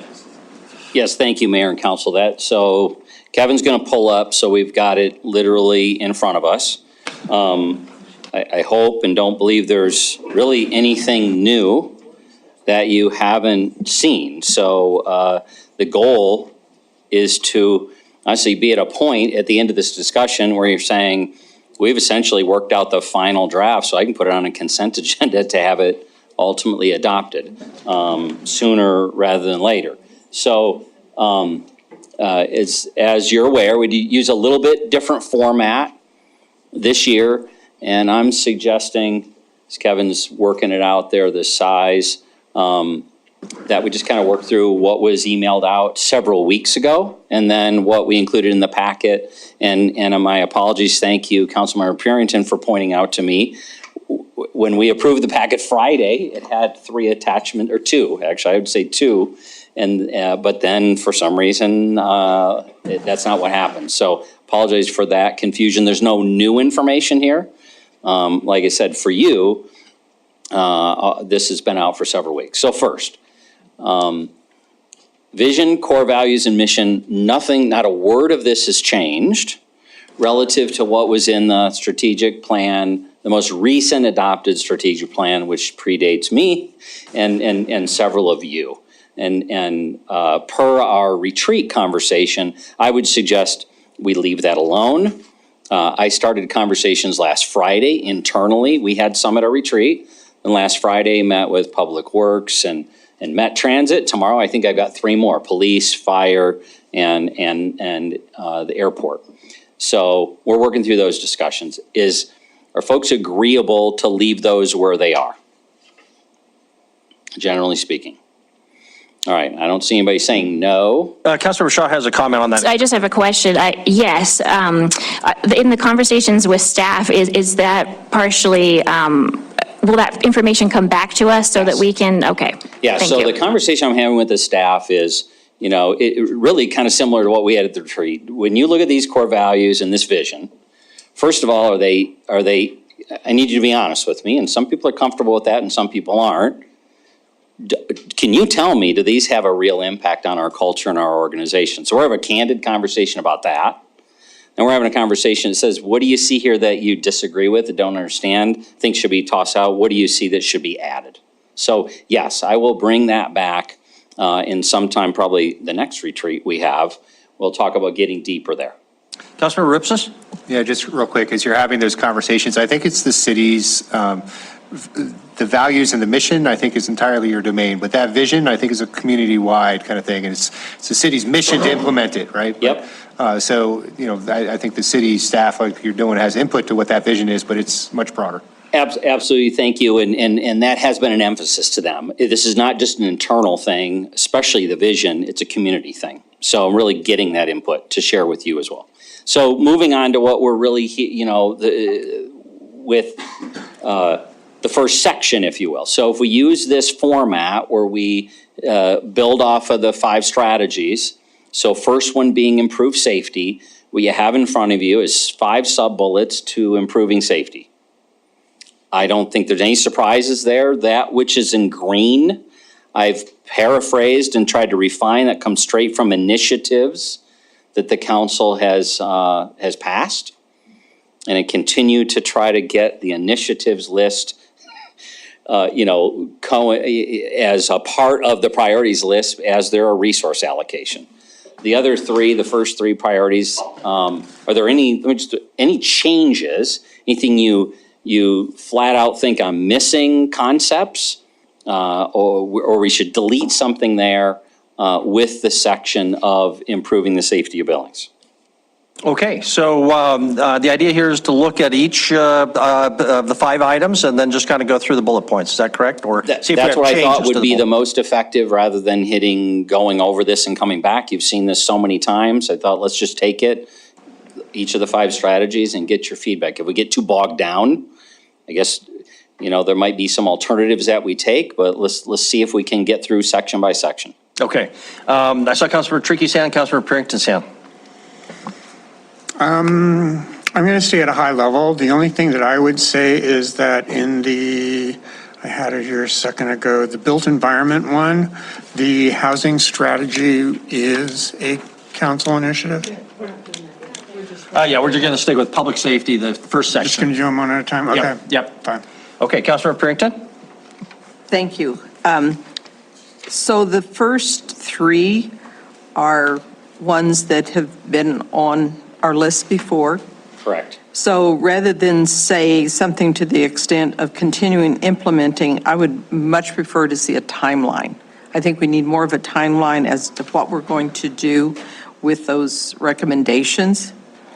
On the implementing the code enforcement legal, second one, mine would be to reiterate what those specifically are, so that we're all on the same page. We understand what, and this may be, more specific than what you want to have exactly on the priority list. And also the reporting the data to, because I know in different conversations we've said that they're hard to measure. Some of these things are hard to measure. So data can be used different ways, and it can be used to make a point, or it can be used to kind of send you off in another direction. So I guess for me, whenever you do the data measurement, it has to be specific to what the outcome is.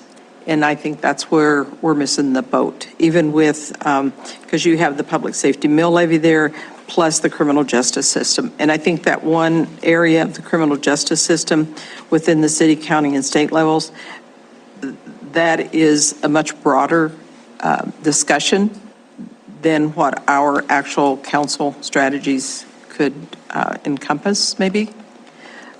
Or there has to be some means of accomplishing that.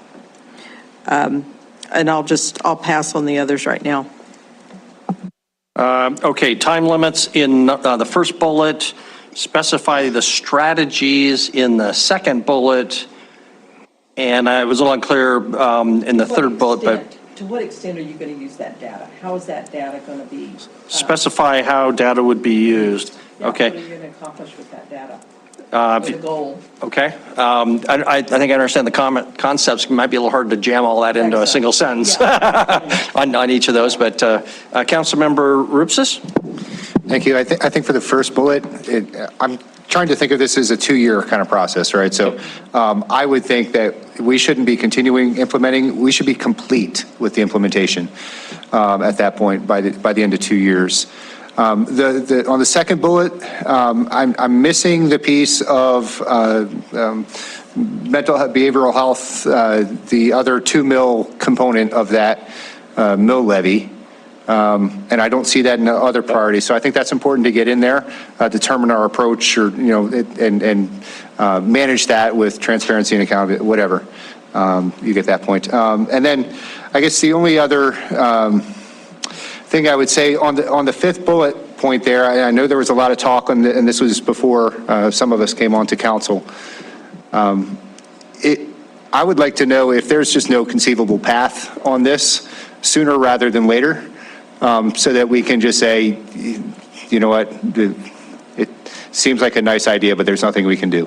I don't want this to be something that, people are just coming back over and over and over again saying, why can't we just tell the state to stop sending people here when we just need to be honest with people and just say, well, it's not an option.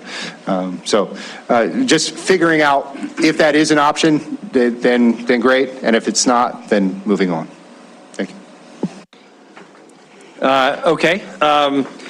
Chris, so you're not getting specific language changes here. But I think it would be very difficult for us to try to draft, as 11 people. So I agree with you. Okay. So you I think what's going to have to be helpful is as people throw out ideas, the best thing, because ultimately, for me, I want that clear direction. The staff wants clear direction. You want clear direction. What are our priorities? Where are we going?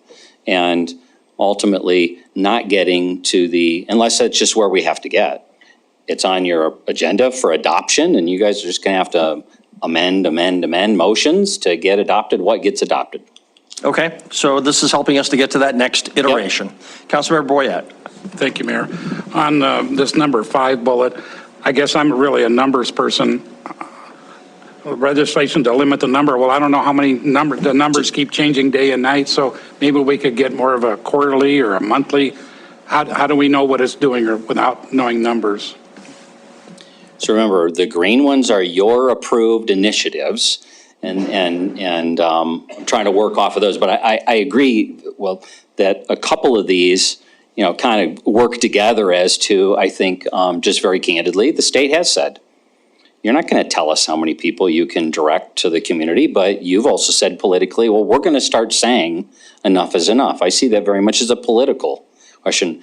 But we are working with legislators, drafting legislation to do a much better, provide some real teeth versus the almost none that we have today to manage sober living housing options in our community, and that's requiring a coordination at the state level. The state level's got to coordinate that with the federal government so they don't get foul of the Fair Housing Act.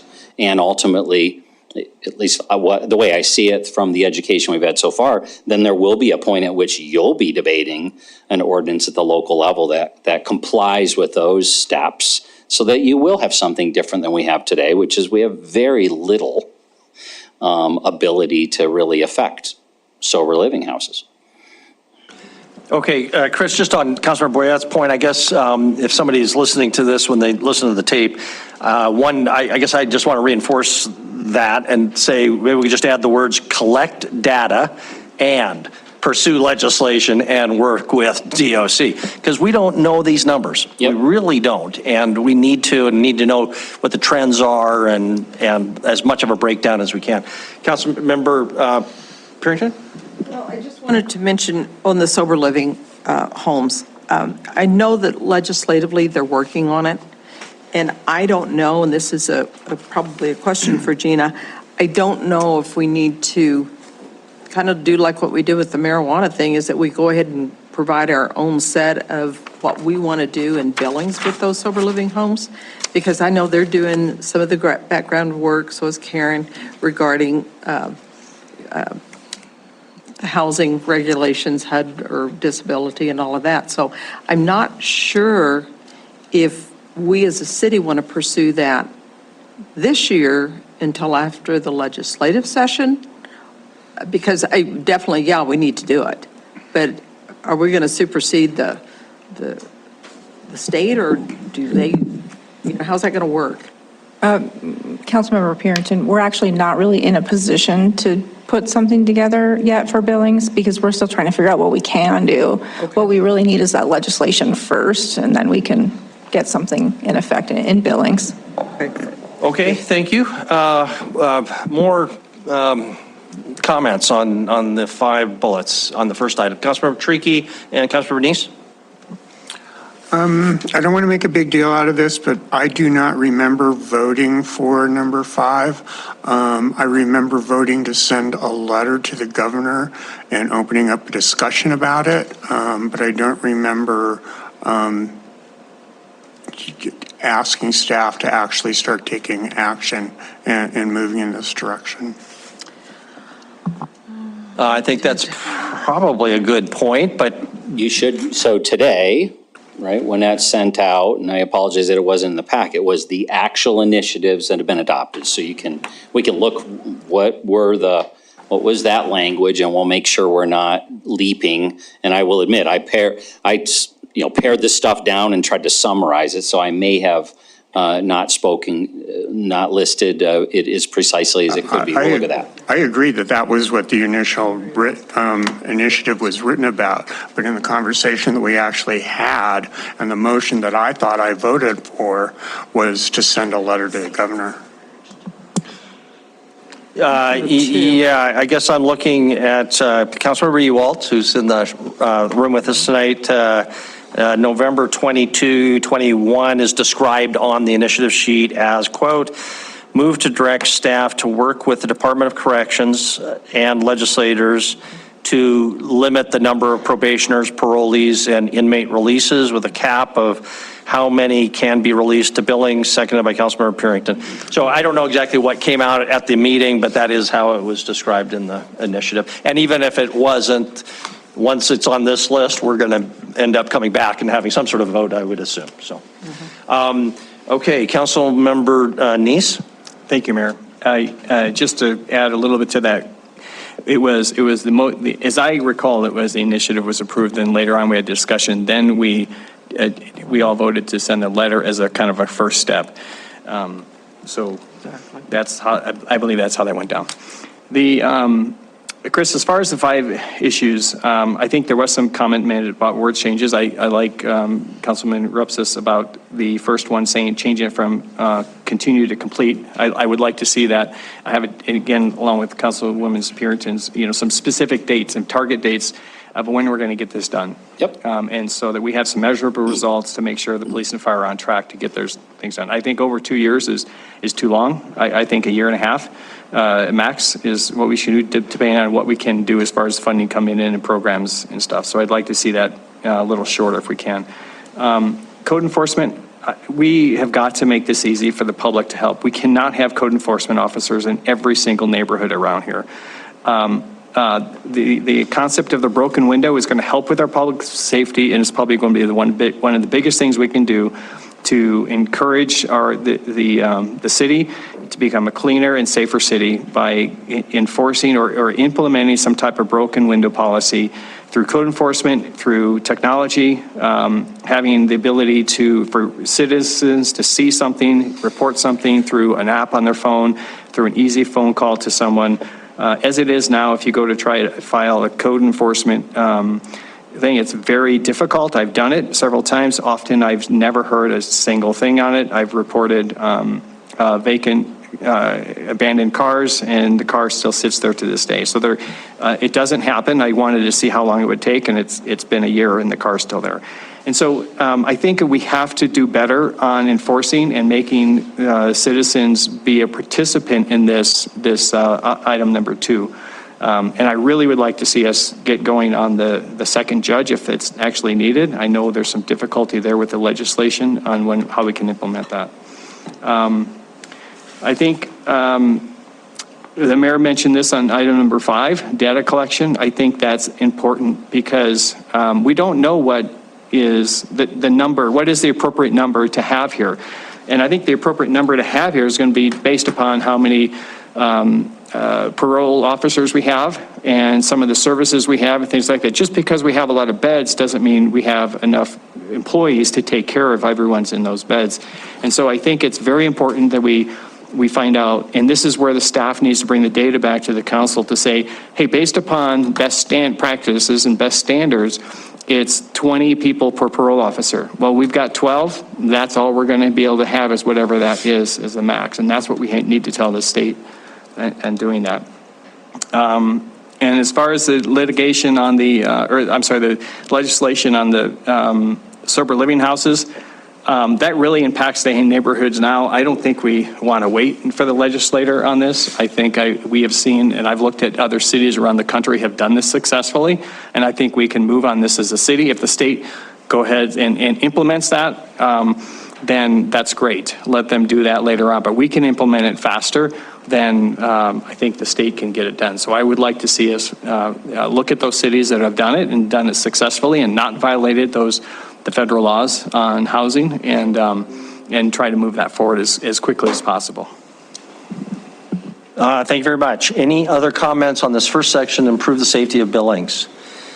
Okay, we'll move to the second one then, invest in core infrastructure. Back to you, Chris. Yeah, so this one may be a little simpler. These are, I mean, this amounts to well north of $100 million worth of investments, most of which were some stage of the process of doing and continuing them. So no new surprises here. I think the interesting one, again, the initiative at the bottom there is quite out of scale relative to the other components. But yeah, any feedback you have, I doubt you're going to say, let's stop any of those. But if you wanted, you better say that sooner rather than later, because these are big investment projects. Okay, Council Members Owen and Purinton. So I think, given the time frame of these priorities, it's not correct anymore to say break ground on the Inner Belt Loop. I think in this time frame we complete it. I think that's a requirement of the build grant, is to complete it by 2023. So I would like to see us say something like break ground on the Inner Belt Loop and Skyline Trail in 2022 and complete it by 2023, because I think that's consistent with the timelines given by Public Works. That's not accurate. So the Inner Belt Loop and the trail are going to break ground in 2022 and be constructed throughout hopefully 22 and 23, and they may get done in 23. I think the time window is 5 years, the feds, and we still don't have a signed contract with the federal government, and therefore we cannot bid the project or the projects until that signed agreement is in place with the federal government. So, yeah, you're right. I really appreciate looking at this at 2 years, not just 12 months. But I would not want to give someone the expectation that both those projects are going to be completed and we're going to cut the ribbon on them. We better break the ground on them, but I doubt we're going to cut the ribbon on them in this time frame. I hope we do. So that would be new information. We've pretty consistently heard at Heights Task Force that this is technically at least a one-season construction project. So if it is bid and broken ground this year, unless there's new information, there would be no reason it wouldn't complete in 2023. Maybe I'm the one in the wrong in speaking to the timeline. Okay. So similarly, I would jump then down to the next bullet point and just ask, when we talk about the land use and infrastructure planning projects, are we talking about like the corridor studies or more comprehensive infrastructure planning on the Belt Loop? What exactly is in there? Yeah, I mean, this has been on here since I arrived in 18, and Yeah. we are still struggling to have clarity, both to provide you with the options on both the land use planning and the infrastructure, of which amounts to tens of millions of dollars of public funding, for how, let's use the inner belt loop, how water and sewer is going to be extended into there, and who's going to be paying that back, because the rough numbers are north of $30 million. Yeah, no dispute Yep. there. I'm Yep. just, if what we're talking about is the corridor study for the inner belt loop, that's done. Yeah. So if we can clear that up and Yep. make it more succinct as to actually what remains, that might help us focus. Okay. Because I think the inner belt loop corridor study is done, so there it seems like infrastructure planning matters more. I think the bypass is not done yet. A draft should be out fairly soon, but that land use planning still needs to take place. Thank you. I'm sorry. I was thinking about both those. Yeah, the corridor study for Right. both of them, one's done, one's not done, and neither one of them have got clarity to infrastructure as to Agreed. how infrastructure is going to be. If it's useful just to Accessible. sort of focus on Okay. getting out what has been accomplished, Okay. I just thought that might clear things up. All right, thank you. Thank you, Councilmember Purington and Councilmember Gillick. There's already one. You know, I guess some of the things that we had talked about prior is that we had high priorities, mid priorities, and I thought we were going to kind of do that again. And so some of these things like the terminal, the Law and Justice Center, and even the Inner Belt Loop and the new Inter-Exchange, some of those are ongoing projects. I agree with Jennifer is that we need to be sure that we have, again, that timeline framework, that we know what we're working with, because if this is a 2-year strategy or priority, then we need to be able to measure it when we come back next year, you know, where we are with that. And then to the 20% premium to out of city limits, it says here that it would start in fiscal year '23. And it was my understanding that it actually started last year, or year before last, 2 years ago, and it was dropped. And so now all of a sudden we're going to do a 20% increase. So I guess there's some miscommunication in that, or, you know, I don't know where we are with that. Just double check on here. I don't see if I still had Jennifer here. We've not dropped a rate, so the council's set rates and then they've stayed. We adjusted last year to saying what was said earlier. If you're a non-city resident, you're going to pay a 50% premium if you live in Yellowstone County. If you're not a state hauler, you're going to pay 100%. You're going to pay double the rate. And I think those are good places to stay. For a while before that, each year we were frankly kind of debating, throwing numbers at it. And now I think frankly the 50 and the 100% were there. Anything that's in, I think the target here, I guess, was to try to prevent reserves from getting spent on operational things. I don't think, it is extraordinarily rare. I can't say never, but we don't bring to you, let's lower rates and start subsidizing operations with cash reserve, especially in an enterprise fund like this. There are tens of millions of dollars of projects in the capital improvement plan, in the budget, and we're setting aside deliberately cash to build those projects. So I understand there was a council concern about was this happening, but it absolutely is happening. And it's been happening before I got here, and it's going to happen after I'm gone, because it is a asset-heavy, service that you're providing. So I don't really know. I can tell you from the accounting standpoint, there's a concern that these decisions cause a lot of tracking of things that at the end of the day don't amount to anything other than the policy assurance that you're spending reserves on capital investments at the landfill. And that is where we spend, there's two places, on collection, trucks are expensive, and the landfill. That's where reserves for the solid waste operation go. They don't go into the general fund, they don't go elsewhere. Okay. Okay, other, Councilmember Neese and Ripsis. Oh, I'm sorry, Councilmember Gulick first, and then Councilmember Neese, I'd recognize. And just to ask everybody, when you're talking about a particular item, rather than describing it by subject matter, tell us which bullet, and then we can go immediately to it. Councilmember Gulick. Okay, thank you, Mayor. Thinking that having fewer bullet points in general is more helpful for focusing efforts. And then, this is still a question, I guess, as a newer council member, but with the airport, are there any more decisions to be made? It's just kind of playing out. I almost wonder if we can take that off in a sense, or unless there are outstanding decisions that we need to make as a community or allocations and whatnot. Otherwise, I think we should take that off.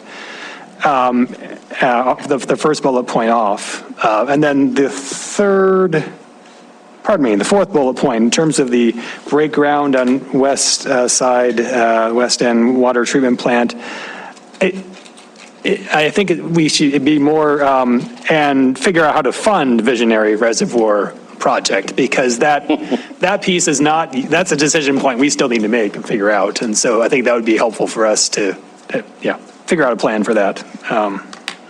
Thanks, my input. Okay, get rid of the first bullet and figure out how to fund the fourth one. Okay, just let's deal with the first items. Any reason not to take off the first one, since that's well on the way to completion? It's obviously a valuable thing. I appreciate the less is more, for sure. But Kevin might resign. At a $65 million investment, I really want to tell this community, and I want you to tell them and all of us that this is important to finish. But you are right, of all the capital projects, because of how funding works in the FAA and our airline tickets pay for this stuff, there aren't a lot of policy decisions that you have to make. The good problem we have, and we just saw their budget this morning, is what's the planning process going to look like in the next few years for what our airport looks like 5, 10, 20 years from now? Because there are resources are coming in to really do it well. So I would encourage you not to remove it, but do recognize, unlike what you stated, there's a lot more time to be spent figuring out how to fund the reservoir project yet to do. Okay, and Councilmember Neese and Councilmember Shaw. Thank you, Mayor. I think he wants to leave it on there, so when we do his review at the end of the next year, check, one more check Take mark. them all off, anything that's just... Okay, I agree with Councilwoman Owen on number 3, to break ground and complete the inner belt loop. I think timeline, you'll find that it is well within that timeline if we need to adjust that later, but the goal is really to complete this. I think you need to add something in here in green. This came off of disappeared from the council initiatives last year. I mentioned it to you. There's an initiative that's not been fulfilled yet. It's the Larry Brewster, 1997, I think it was. Maybe it's 2007, but it was a long time ago, to buy the right-of-way. And we have not purchased the right-of-way yet. We're in negotiations, but we have not bought the right-of-way. And so I think that needs to, because it's still an outstanding initiative, it needs to stay on there. It needs to be added back into the council initiative report until it's done. That'll be a good check for me. So yes, I agree. Let's put that back on the list. It is, one we're more not going to check. build a road if we don't get the right-of-way for it. And you know what? If you get credit for filling that, the oldest initiative, that's going to be great. And then the other thing I see missing here, I started to add more bullet points, but 21st Street is not in the infrastructure. That is vital for the downtown area, and I think we need to address that as quickly as possible. Okay. Councilmember Shaw? I have a simple word change. Thank you. I have just a simple word change on bullet 4. That's the water treatment plant. Instead of saying west side, can we say Billings' new water treatment plant? I know we know where it's going to be, but for the community to understand that everyone's going to be getting their water from this plant, not just the west side. Yes, in fact, internally, we've had that discussion with Public Works, the process of moving away from this just location issue to figure out what is the good name and how will we engage the community in selecting it, as well as it really has little to do with its particular location. It's serving the entire community, and it's critical to the entire community water supply. Thanks. Ming Cabrera was just telling me he was going to give $5 million if we could name it after him. Okay. So, yeah, something like that. Councilmember Boyette. And then going back to bullet number 1, at some point, we're going to need to name our building, the Stillwater Building. I don't want to call it the Stillwater Building anymore. We should start Agreed. calling it the real name that we plan on using at some point. Councilmember Ripsis? Real And quick, Councilmember Purrington. Just since nobody else said it, I think that 6th bullet point there has no belonging on our priority list. It is something that might be a to-do, but certainly not a priority, so I would scratch that off. And then the only thing about the Skyline Trail and the Inner Belt Loop, like, I haven't been around that long, but I think I've been around long enough to know that if we haven't started this project by now, there's no way in heck it's getting done by 2023. So I just don't want us to set unrealistic expectations. So, it might be more than complete ground, but I certainly don't see this thing being done We are in going to 23. manifest very realistic expectations of cruising that road by the end of next summer. That is the energy into the universe. Your first one, you're saying on the final item, the 20% premium. I don't see what that has doing on our priority list. okay, it's too granular, too operational, something like that? Possibly a to-do item, but Okay. I think it might not even be that. Okay, you're not objecting to the goal, just that its location on a major strategy. Okay. Operational rather than infrastructure. Okay, Councilmember Purrington? And I was going to go back to that ongoing list, and if you want to make it front and center, to have, the terminal, the Longesta Center, I think the Billings water treatment plant, I think those are kind of ongoing projects, and some of them aren't defined. And then I would take off at this point, because I don't know that it's going to happen in the next 2 years, is the Visionary Reservoir Project. Because I know that's the main goal, is to get that treatment plant built. And I'm not sure, I think whenever Debbie has given that to different presentations to us, she has talked primarily about we're going to have to reach out into the community. And I don't know at this point if that's something that we're ready to do. And that's more of a question, I suppose, as well as, council feedback, if they have ideas on that. Well, if she's building the bypass, right? Well, then, We could do this. you think so? I will talk to Debbie, and Debbie, she's probably watching, but we will talk about when is the timeline breaking ground on the reservoirs? And if I'm off here, we'll have that conversation, but it is deliberately break ground on them, and the gap in funding, short of what's happened in the world in the past 6 months, in inflation and construction, all that, short of that, the gap was not on building reservoirs for water and building a water plant for water. The gap is the clarity that you can't take water money and build a park with it.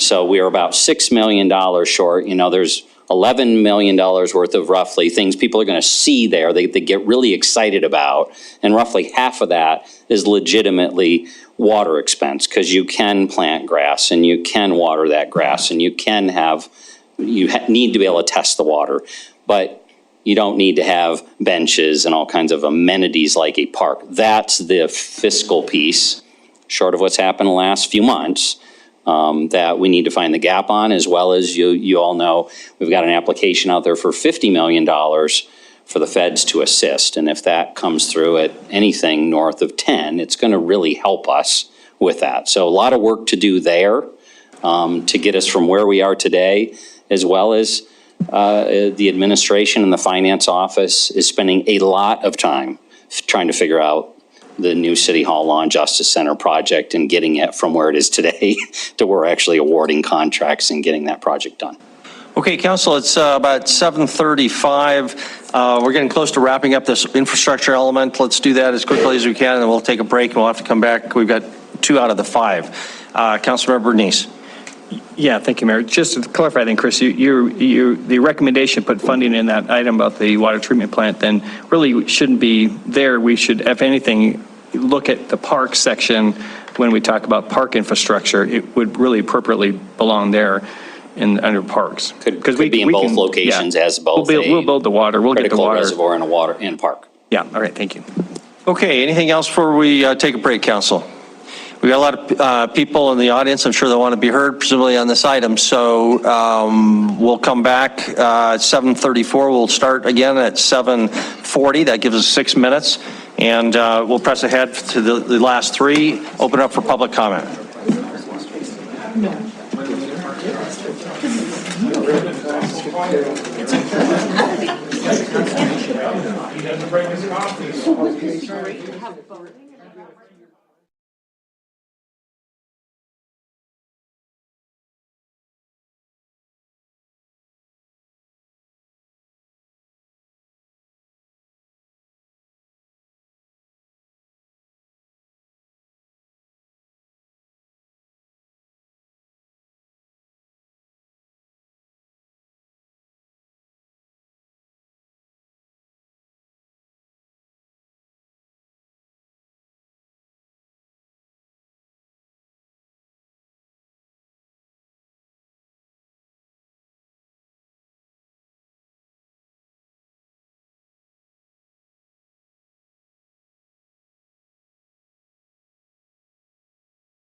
regarding, really, this is on the land use side of things. I think something to clarify here, Wyeth has not thrown at me anything at me, but he should, because he's told me we're not going to get 8 neighborhood plan. We have the staffing capacity to do a neighborhood plan a year, depending upon whatever their stuff comes on our plate, and recognize as growth picks up in pace, which is a good problem. It's better than a retracting community. Staff will not have choices but to respond to applicants by statute. We have to be responsive and return those. So neighborhood planning at this place really shouldn't say 5 to 8 years. It really should say 8 years, or 8 to 10 would probably be the more accurate statement than 5 to 8. But you got your big land use things here. The other thing is I think we could refine the comments about complete the review of the 2016 growth policy as to wordsmithing that in recognition. That's the last adopted every 5 years under statute. Need to take a look at it. And you can meet the statute by saying, yep, we've looked at it and we're going to continue it. But I suspect we're probably going to want to make more adjustments than just simply looking at it and stamping off on it. Okay, thank you very much. I did send her an email around on your wordsmithing on the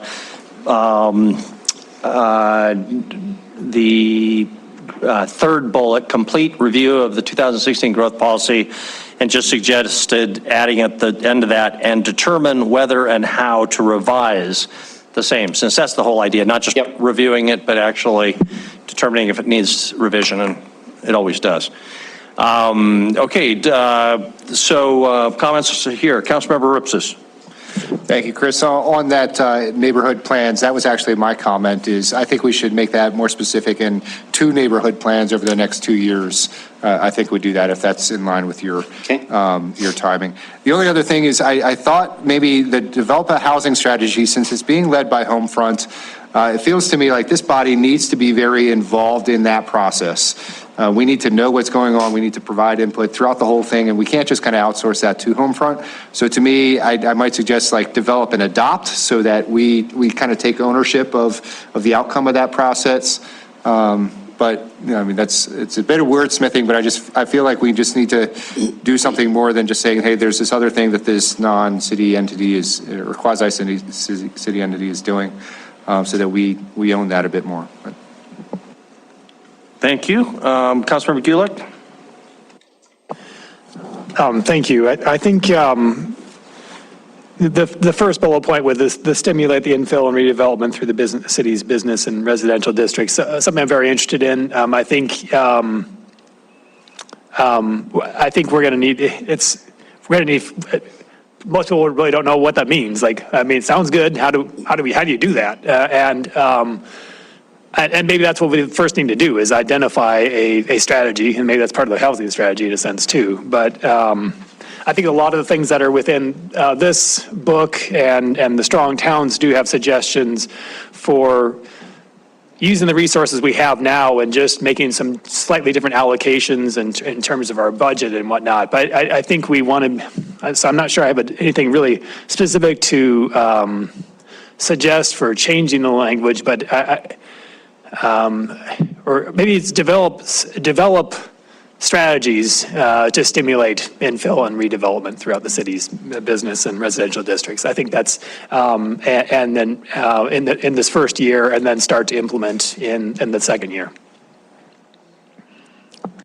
Okay. Further comments on these 5 bullets? Councilmember Owen, Councilmember Trickey.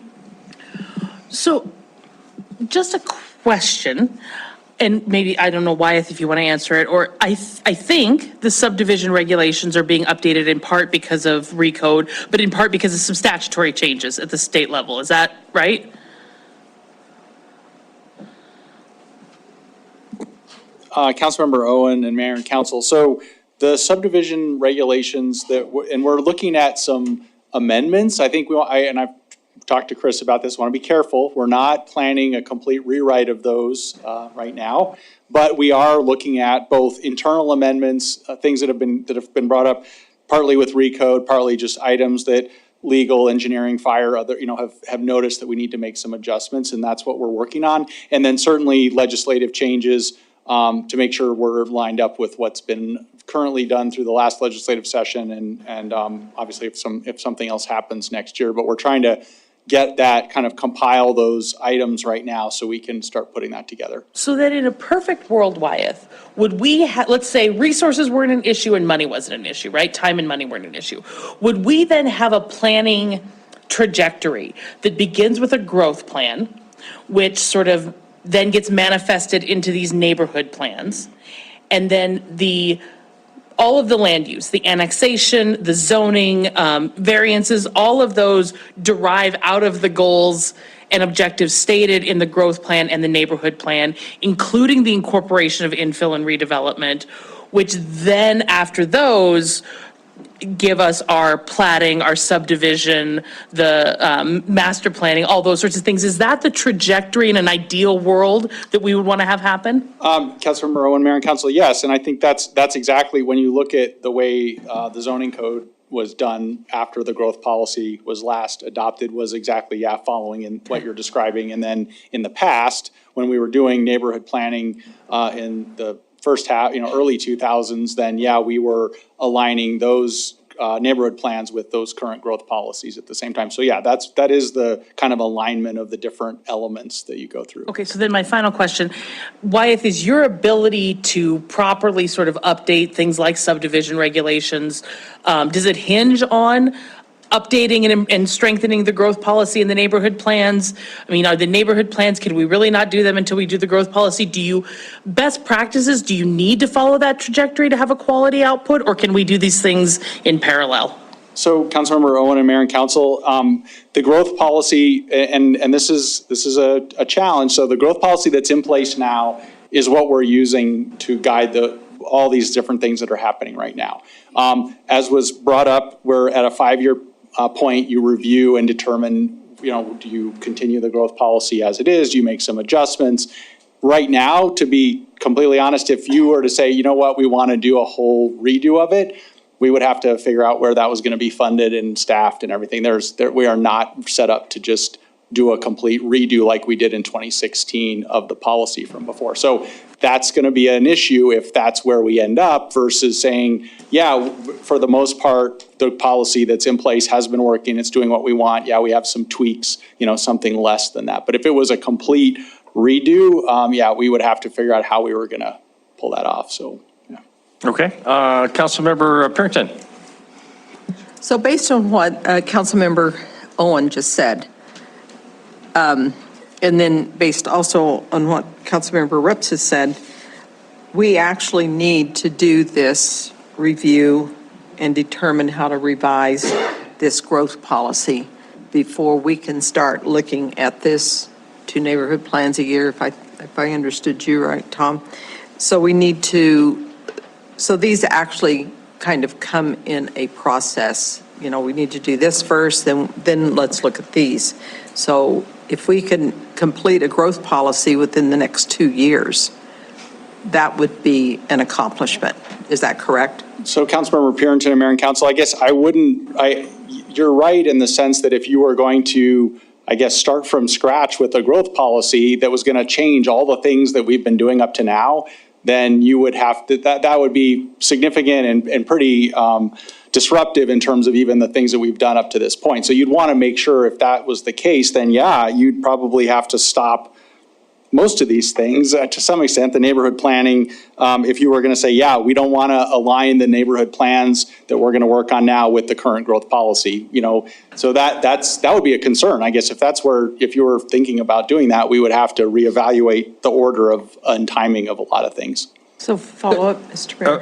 Okay, Councilmember Parrington. Well, just along those same veins. So I guess what I hear you saying is that this would be a major undertaking to complete review and determine how to revise the growth policy. Well, so I don't know that it would change. I heard it was in the tweak category, not the rewrite question. Correct, but, and that's what I'm going by, is the tweak, if you will. So that's why I'm saying, even with that, are you still saying that we could legitimately accomplish 2 neighborhood plans a year? One per year. One per year? Two, okay, 2 every, okay. So. Yeah, and I think, and that's why I guess if we look at that and we look at the growth policy, I mean, again, and say, generally it's doing what we want it to do, and we're not looking at major, a complete redo of it, then we continue on the path that we're on as we adjust and make updates to these other, like the neighborhood plans and other documents. If you were going to do something dramatically different, we'd have to rethink that, and it would stop the process of updating neighborhood plans that we're starting now. Thank you. Okay, Councilmember Triki, Councilmember Neese? Just a reminder, the housing strategy was a council initiative, and so that needs to be there, and it's also not on the list. It's also currently not on the list, so I just, go ahead. So I think we got it on the list, but I did not make it green. I should have made it green, and maybe it should have been worded further, but the intent there was to match the initiative that was passed. So my comments are, I honestly believe that 1 and 2 may very well be very important to how we view the growth policy in the future. If we do come up with a significantly different view of housing development and redevelopment and economic development and redevelopment and whatnot, so I would kind of do it in the order that's there. I totally agree that if there are changes that need to be done to the regulations or subdivision regulations right now, we need to go ahead and make those happen. And obviously the neighborhood plans are dependent on everything else that's on this list. Okay, thank you. And Councilmember Neese? Thank you, Mayor. A couple of things, Chris. To clarify, bullet point number 3, there it says complete review of the 2016 growth policy. I think some of the confusion is it's not a complete review, it's a complete review. Yeah, so I think that would probably help to clarify that. Thank you. And the other thing has to do with the Councilman Chiriki's initiative. I don't see it on the list that was mailed out, so I think that needs to be included on there. Danny each person only gets so many initiatives a year, and then did we not tell you guys and we stopped putting them Is on it invisible ink kidding. or something like that? Yeah. It's just like the tag on the garbage. You're gonna have to buy them. Okay. Oh boy. Might not be a bad People system. can laugh and smile. Remember that's I'll be dumping that one in the alley. Okay, is it something else? I do want to ask, the housing strategy, I reluctantly supported this because the housing strategy, in my view, was more about how our people are treated and provided housing in the rental markets and stuff like that. I think former Councilman Deputy Mayor Yakowicz said slumlords is how he put it, and I would agree with him. There need to be something we can do about that in the housing strategy. So I think we need to clearly define that, because I'd hate to see us go down the road of rent controls or some kind of housing, public housing type that we start building across. I think Bozeman did hear that not too long ago. They're building some public housing, things like that, where the cities get involved in housing. I don't think that's a role of the city. I think it's a cursory role to provide good development and make sure that we provide good guidelines for people to get in, but not to actually provide the housing on that. So I'd like to see that defined a little bit more on and maybe like Councilman Reps has said, is really have that council committee on that to go over that. Okay, Councilmember Joy. Thank you, Mayor and Council. I just see these as goals that we are trying to achieve. They don't tell us all the strategies or different components of each one of the bullet points. There are votes for initiatives at council. They are not always unanimous. There are council members who do not vote for them. That doesn't matter. The majority carries the day. Those initiatives are included in this based on a majority vote of the council. So I think we can go on from this point. Thank you. Okay, thank you. I'm going to just make a comment about our built environment, and then we'll hopefully try to wrap up this item, move to the next group.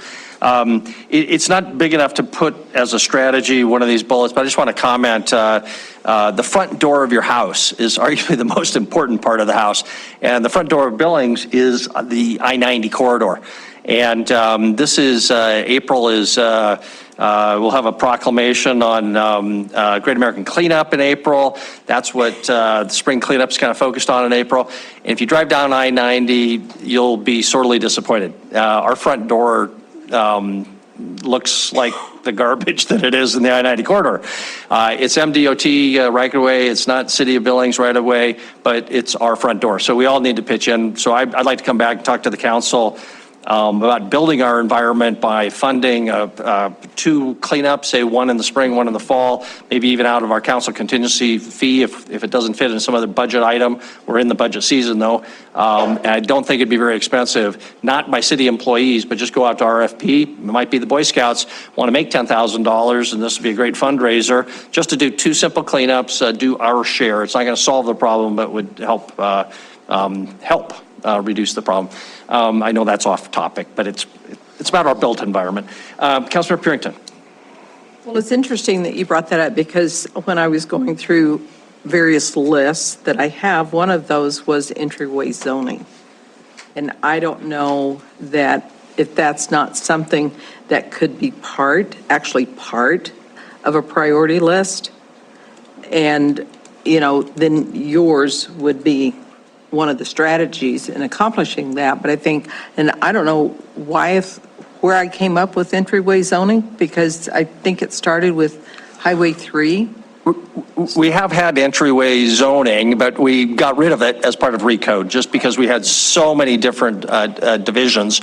I have in the past talked about a I-90 zone that would have landscape requirements just along the corridor. So it's been a topic, but we've kind of moved away on 27th Street and some of those. So, but we have had it. But I'd be more than happy if people thought it was important enough to draft something that said to improve the aesthetics and specifically mention the I-90 corridor cleanup. But I would also throw in graffiti enforcement and cleanup on that, because in my mind that's also an important element. But move on. Feel free to comment if people want to. Councilmember, anybody else before we go back to Councilor Bernice? Councilor Bernice. Mayor, I just want to say I agree with you. I think that one of the things I've always talked about is our shine sells. And if we had a clean city, it's going to help, especially along the I-90 corridor downtown as people are coming down from the airport. I think it's important that we have these areas that are, look good. I think the whole city should be clean, but I think these are particularly important as people drive through. And so, yeah, I would support having some type of thing, again, including the graffiti and that, because you drive there, you can see the graffiti off. It's over there, actually from the down, you can see it down downtown. So my goal would be to start small, keep it very inexpensive, work with staff. If we can work it into somebody's budget, we don't have to worry about it, or bring it back as an initiative if it's something that really requires more attention. Anything else on this one before we move on? Don't see anything. So increase parks, trails, recreation, cultural investments are second to the last. Thank you. Can I make one comment though, and it's something I just want you thinking about in the previous. So I mentioned in my kind of kickoff comments about there's a lot of substance there of work that needs to be done. For better or worse, it looks like our community is going to see a significant, it has, increase in demand with post-pandemic, who knows with what else is going on in the globe. What we invest on the planning side, and that's a partnership between us and the county, make it very difficult for us to ever get ahead of this curve. So not only are we trying to update the growth policy or just confirm it, update every neighborhood plan, right? I don't think we have any neighborhood plan that we'd say, good news, we don't need, what's the most recent update? We'd have to review all of them. They're all in a state of needing to be updated. And we have plans that people have asked us about along these corridors with the inner belt loop, as well as the new interchange. All that is just a pipe dream to pull off If we don't find a way to increase resources into that, and that's a partnership between us and the county. There is a levy, a county levy, that contributes to base planning. And in Billings, Montana and Yellowstone County, we do not levy the 2 mills that a lot of communities do levy in that regard. And so I just want to plant that seed with you that, again, as applications come in for subdivisions, we don't have a choice to say, we're going to set that off to the side because we need to finish your neighborhood plan first. We are required by law to be responsive to that. And your planning staff, I've lived through this for the past 20 years in 3 communities, your planning staff will find themselves doing fewer and fewer long-range planning things on behalf of the whole community and much more project-by-project planning. So just be conscientious of that as we think over the next couple of years for land use planning long-term. Moving on to our next strategy of Parks, Recreation, Cultural Investments. Feedback, comments here. Councilmember Owen. So from my perspective, I don't think, particularly on bullet 2, I think bullet 1 will take care of itself, but I think on bullet 2, a level of capital investment is not enough to achieve a meaningful goal. I think we need to have some substance in there on what will be accomplished, on which parks are included, which master plans are included, order of action. I mean, I think the public needs to know more than just a simple level of capital investment, and I think council should be directly involved in putting some skin on that bones. I think that is, in fact, the work that's being done, but I would like to see the goal reflect that so that the community understands that we have parks that are in development and they will not be forgotten, they will be prioritized, and that council gets to have a say in that. So if I could ask, so are you thinking we start listing the projects or the parks now, or no, we list that this year we're going to be going through that process of determining these specific areas of capital investment? I guess my preference would be that we say something like determine the level of capital investment to be proposed to voters for additional park and trail development and a corresponding strategy for executing on those capital investments. So that people really understand that we are not forgetting our parks that are already in progress. Thank you. Thank you. Councilmember Denise. Thank you, Mayor. Chris, last year and the year before, I think even the year before that, we did list the parks. We prioritized the parks. So that staff knew as projects came in, those are the council priority parks to develop. Colson Park, Castle Rock Park, Centennial Park, and the Poly Vista was those parks. I think the last year that were Poly Vista's been improved, Centennial's been done. We have Castle Rock and Colson still of the council priority parks. It still should be listed here as far as priorities of being developed. So I think those need to stay on the list of priority parks, and so that when staff gets ideas or the Parks Board starts looking at things, they start looking at, these are the parks we want, the council is prioritizing. I think one we should think about, at least in the distance, maybe not this priority list, but is a West End, not West End, the new Reservoir Park, because that will be coming to us sooner than later. So, but that is a discussion next year. But I think we do need to include both the Castle Rock and Colson Park on here, because if they're not listed, they'll be forgotten. So just to clarify, what was adopted, I'm holding what was adopted last year, create a park and trail development program and analyze all park and trail funding options to build excellent parks and trails throughout the city. I think what you're thinking of is my strategies that we now have 5 of them here, and I was creating sub-bullets. I was listing sub-bullets underneath of this one of several park projects as examples of those investments, but those aren't what the council had actually adopted in the past. I'm not suggesting we shouldn't do it, but just to clarify what was there a year ago when you adopted versus, maybe what we consider now. So if they were listed there a year ago in your subnotes, so they would, and then maybe they weren't listed in the subnotes. I do recall that they were actual council priority parks that we had listed there. And if it wasn't last year's priorities, it was year before. I think it may have been a couple of years ago where we specifically listed some projects. Yeah, and if it dropped to just your subnotes of parks, then maybe I accepted that as just a change that I would be acceptable, because they're still being listed within the area. But I think it's important for staff, because this is a priority from council.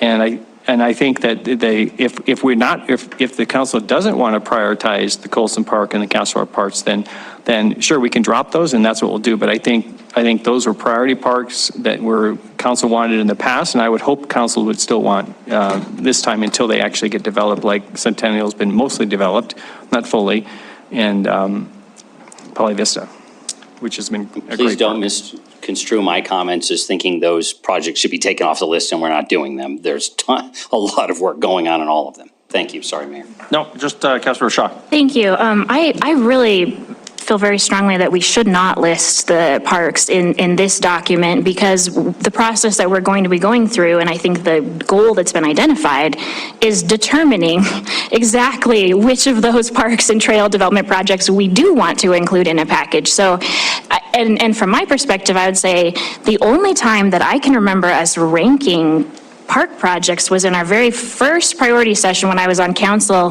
when we had like 140 things and we were trying to rank individual park projects against like the airport. So we've never had the conversation of we're ranking just park projects against park projects and this is the top priority, other than the CIP, which we all vote on and agree to every year. So I would advocate for keeping this very high level, and that we're not saying we aren't invested in those projects. Certainly we are, but I think identifying them here would send a message that we've made decisions that have not been made. Thank you, Councilmember Boyette. Thank you, Mayor. And maybe this will be included in it, but one of the problems I've had all along since I first started here is I don't know how much I pay for parks because it's not on my tax roll and I don't know. So to me, we have to be able to explain to the public what they're paying for now, what they're actually getting and how much they're paying now before we ask them to increase it. So to me, that there should be some education involved in this as well. Okay, thank you. Any other additions, subtractions, tweaking of these three bullets? Councilmember Ripsis. Yeah, just real quick, I want to echo Councilmember Owens. She was just talking about the second bullet, determining level and implementing strategy as well. But I think that bullet, that comment is applicable to all three of those. We can't just determine level of strategy.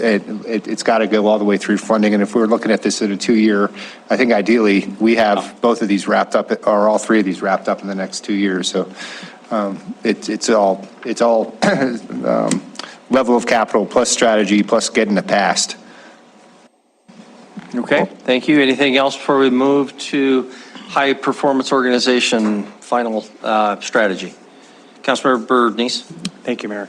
So I guess I'll advocate again to put these council priority parks somewhere within the strategies or priorities, because bullet point 1, it actually names the park. And so if we're not going to name parks, then we should actually eliminate bullet point 1.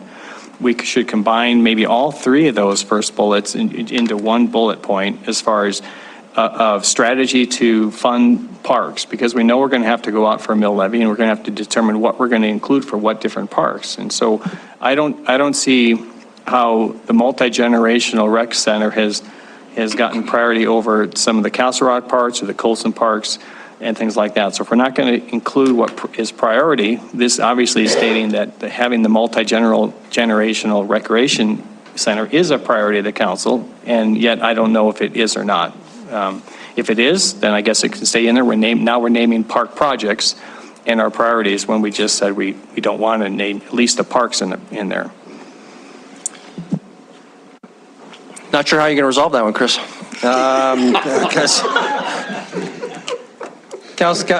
Some good points all around. Councilmember Purrington. I thought that the parks was actually revising their priority list.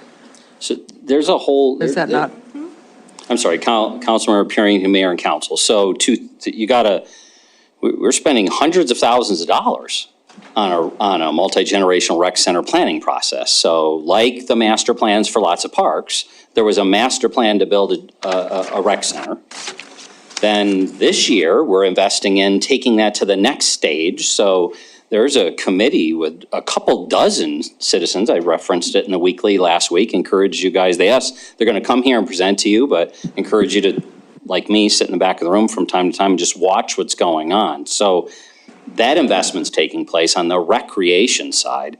And then, yes, on the park side, there's some subcommittees that got generated out of the community meeting at the library, as well as the staff has been working on how, frankly, precisely as Councilmember Owen kind of described it, bringing to you the process to get from where we are today to where we need to be to ultimately make decisions in 2022 or at the absolute latest in early 2023, because during 2023, the voters are going to be asked to make decisions about recreation, or possibly, you'll determine, are they going to vote on recreation investments, parks, trails investments, and then they will have to make a decision on operational investments, whether there's any more capital or not any more capital. Yeah, I guess my advice, Chris, would be to look back at what we've decided or past councils have decided. And if we really have identified prioritization, it's okay to reference that. Develop these strategies consistent with the existing CIP, parks program, or the parks master plan, things like that. We shouldn't be afraid to reference what has already been decided. Yeah. This council may want to go a different direction, and of course that's within its power. But to the extent we've made decisions, yeah, let's reference it. We just have to have some flexibility, especially based on the golden rule. He who has the gold makes the rules. So if we find a different source of money for the West End, the new reservoir park, through the BRIC grant or otherwise, or if we have private donors for a particular park, or we have the Sabura for the rec center. But I agree with Councilmember Neese. I'm uncomfortable prioritizing, for example, the new park, the new reservoir park, over something like Castle Rock that hasn't had a playground for now many years, or Colson Park, has been focus of our river development for 100 years. So, okay, are we ready to move on to the high performance organization? Councilmember Tricky, I'll just make one very quick comment. I mean, to me, these three items that are on here are all about figuring out how we're going to fund this stuff, not how we're going to spend the money. Yeah, something about putting a cart before the horse or something like that? Something like that. Yeah. Thank you. Okay, then build a high performance organization. Chris. So similar, we've tried to get out of the habit of reading these. You had them. These are the subcomponents, and welcome any feedback. I'll start with the bullet second from the last, so the penultimate bullet, whatever number that is, if you can, from the top. Review all ordinances over 4 years. That was language from a Ryan Sullivan 2016 initiative. That's our oldest initiative. It hasn't happened in 5 years. So it seems like we've bitten off more than we can chew, and we need to, although the idea is still a good one, phrase it in such a way that's more likely to actually occur in a bite-sized piece. So the language I put in an email, and this, not to say this is perfect, but I said,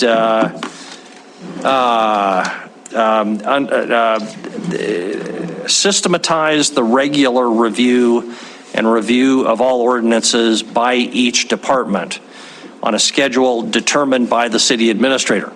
So it shifts it to the department rather than for us, but has the city administrator say once a year, you need a report from each department head. Do you have any changes? Or every 2 years or something. But kind of leaves it to you, but puts it in the departments. Just as an alternative there. Councilmember Boyette. Well, I'm going to go to the last one. Can you refresh us on who's going to establish the city charter review committee? Will that be the council? Will that be the staff? Or how do we get it going, I guess? So the simple direct is the second part, which is no, the staff will not go out and create this based on your initiative. The next step on it really was education. So, and I will acknowledge we've punted it with what else we've got on our plates. We've asked Dan Clark to come back late in the summer to do an education work session on charter review by the Montana Constitution, and then understanding the rules as to how you may do it different than waiting for the constitutional timeline. So we do have Dan scheduled.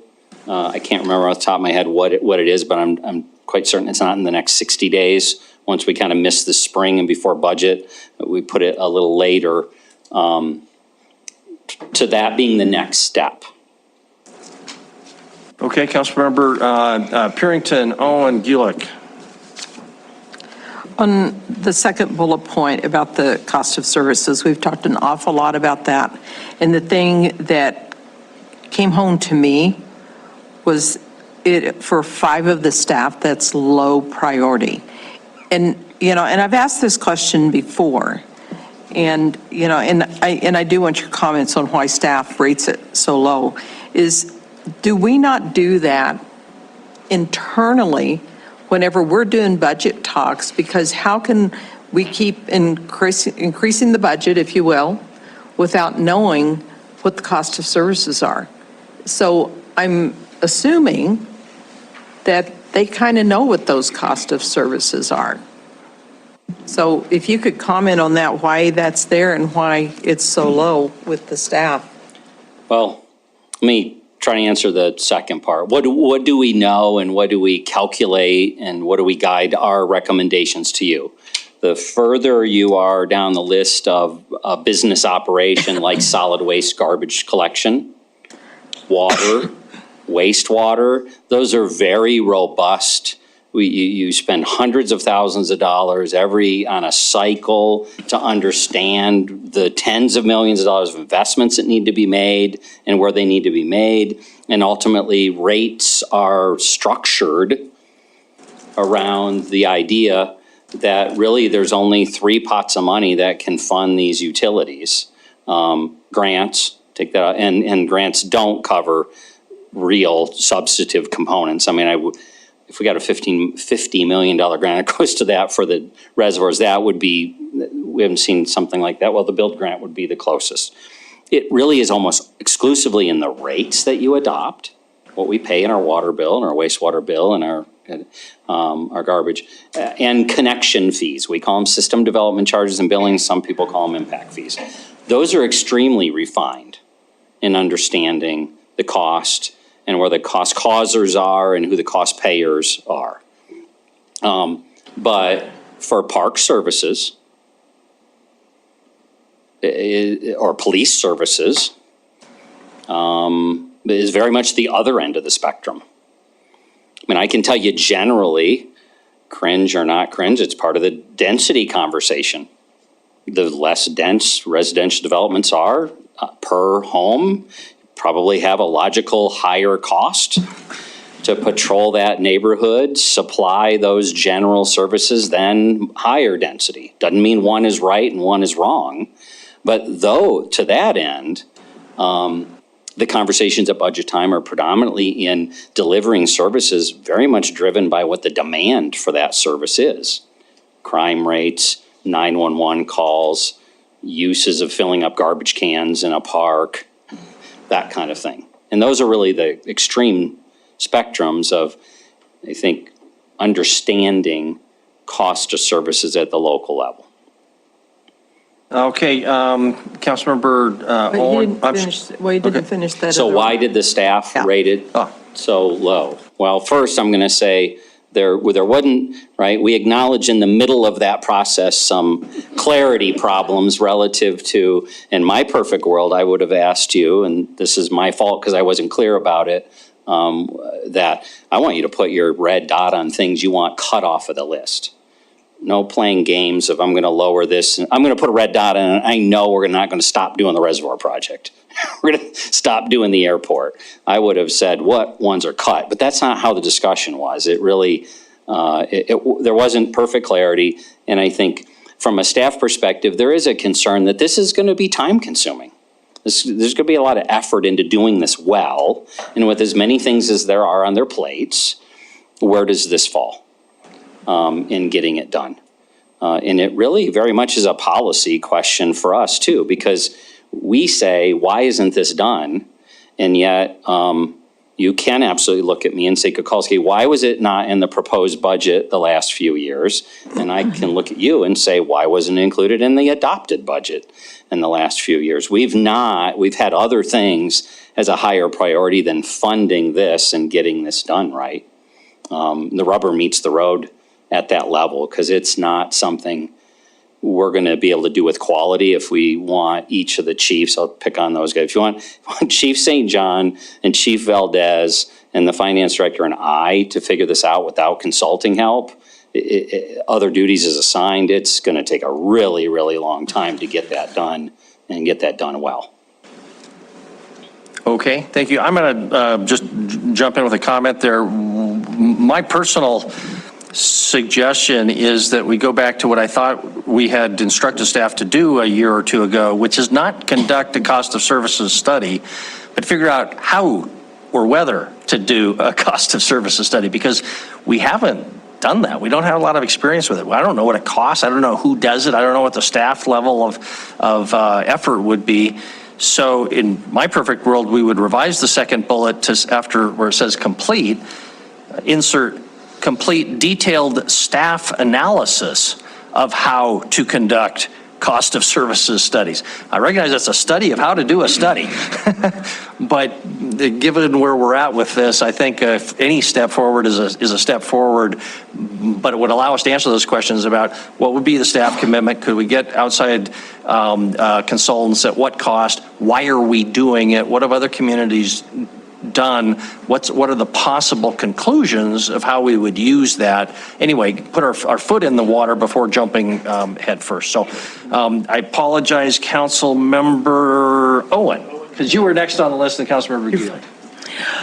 So my question is about the third bullet, but I just want to make sure I'm understanding what you're saying, Chris, about the second bullet. Okay. Is it your recommendation that we delete it as a priority based on these staff concerns, or is it your recommendation that council get more serious about prioritizing it? It's my recommendation that we get more serious about it. I think we're a growing community and we're a sprawled community. It's not meant as a judgment, but you look at our 44 square miles for 100,000 residents. If you're going to compete with another community that's half the square footage or size, you should expect to be paying higher taxes, all of us. And I don't think anybody wants to hear that message. Okay, so then my question was on the third bullet about adopting legislative priorities. And this may just be a rookie question, but I've heard you talk a lot about the work you're doing with legislators on various proposals.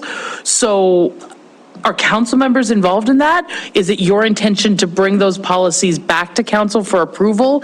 Do the legislators understand that these are conceptual, that council still has to weigh in? Can you just go through that a little? Sure, happy to. So the work that's been done in prep for 2023 so far, really you could argue is very much follow-up work to the 2021 session, right? It's almost all exclusively been around our number one priority of the past several years about improving the safety of our community. And so it has been continuing dialogues that began even before then with legislators who've expressed candidly an interest in being partners in making a difference in that space. Other than the public meetings we've had, there has not been a subcommittee of the council or something who's been involved in each of those. There really have been a combination of legislators who've expressed an interest, county and city involvement.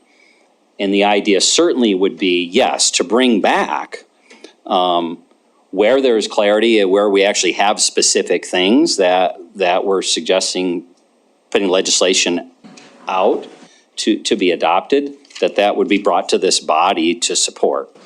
And then just a quick follow-up. So in my general experience, bills that derive exclusively out of Billings generally get a little pushback in Helena. So in your role as city administrator, are you talking to your peers and colleagues about these concepts to see where these cannot be just local issues, but really statewide issues where it's appropriate?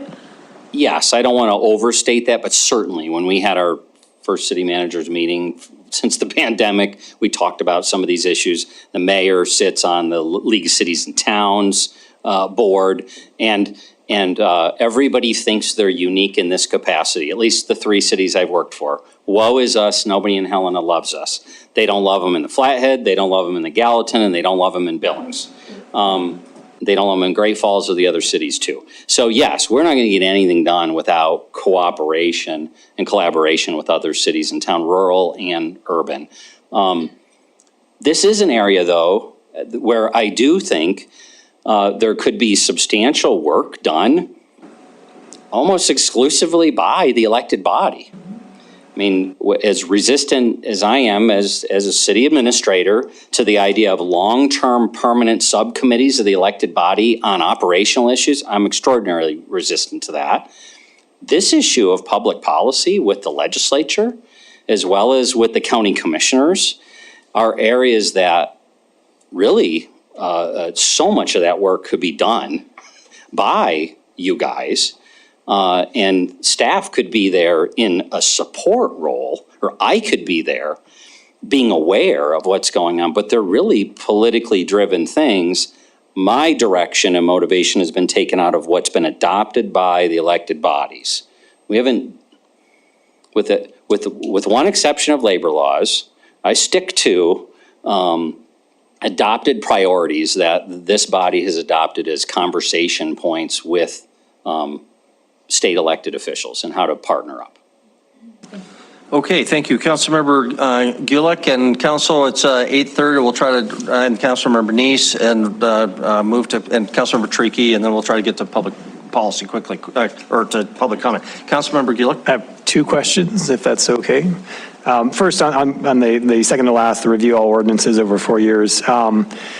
Does anyone here recall kind of what the intent was? I mean, it seems to me if you're reviewing it, you need to be looking for something, I guess. And is it just, what was it? And there was some work that was completed, and, you know, how did it go? How did it work? Or is that, I guess that's, I'm curious on that. This work, I think, is very similar to what I've seen in my previous lives. This is majorly on the back burner, and decades go by without full review. And Billings, I think, is in that category of real total review and overhaul.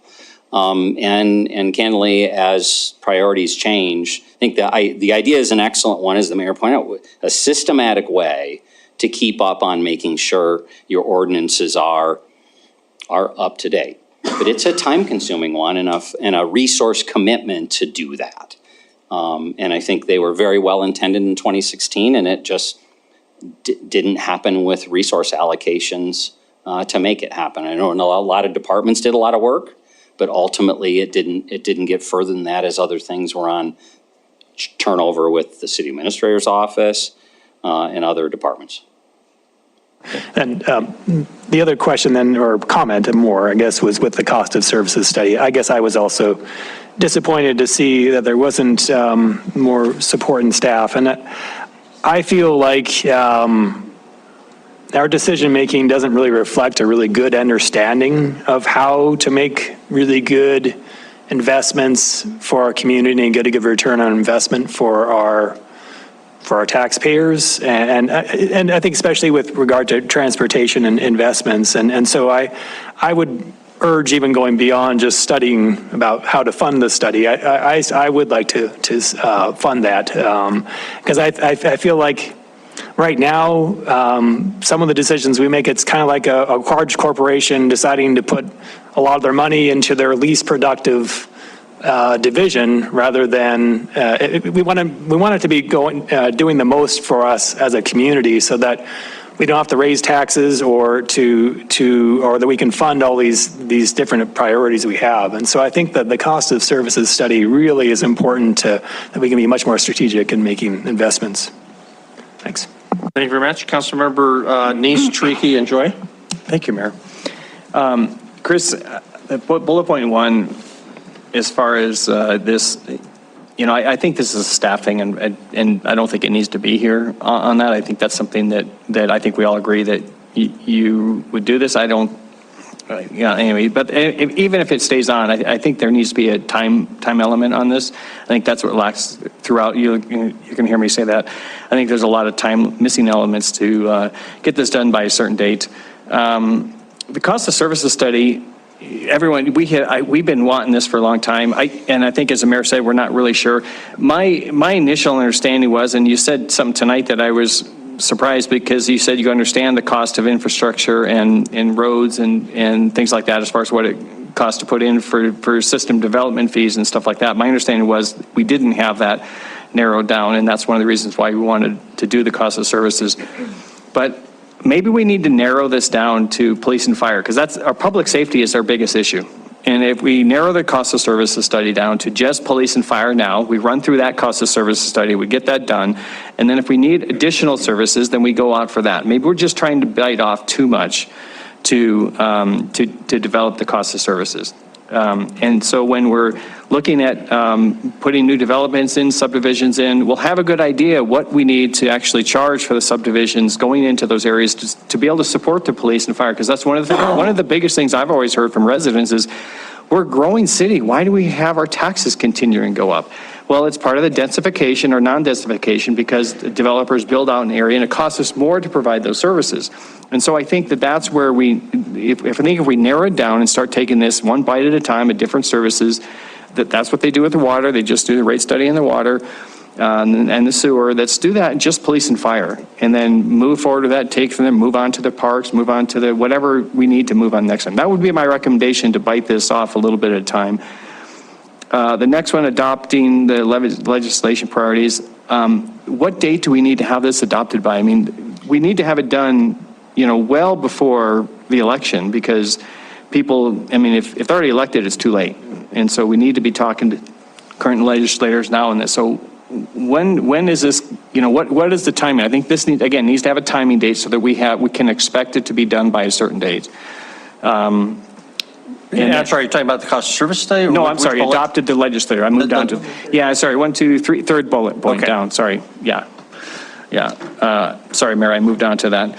And then, I think if it's the City Charter Review Committee, again, let's get a timing. If the council has to act on that, let's get it on the agenda item so we can act on it. I don't know if it's that, again, let's find out what we need to do, but I think timing-wise, I think we need to try and move on that. So let's get some timing elements and when we can try and get some of this stuff done. So we have a good target on trying to finish these up, but. Okay, thank you. Councilmember Joy and Purinton. Or I'm sorry, Councilmember Cheriki, Joy and Purinton.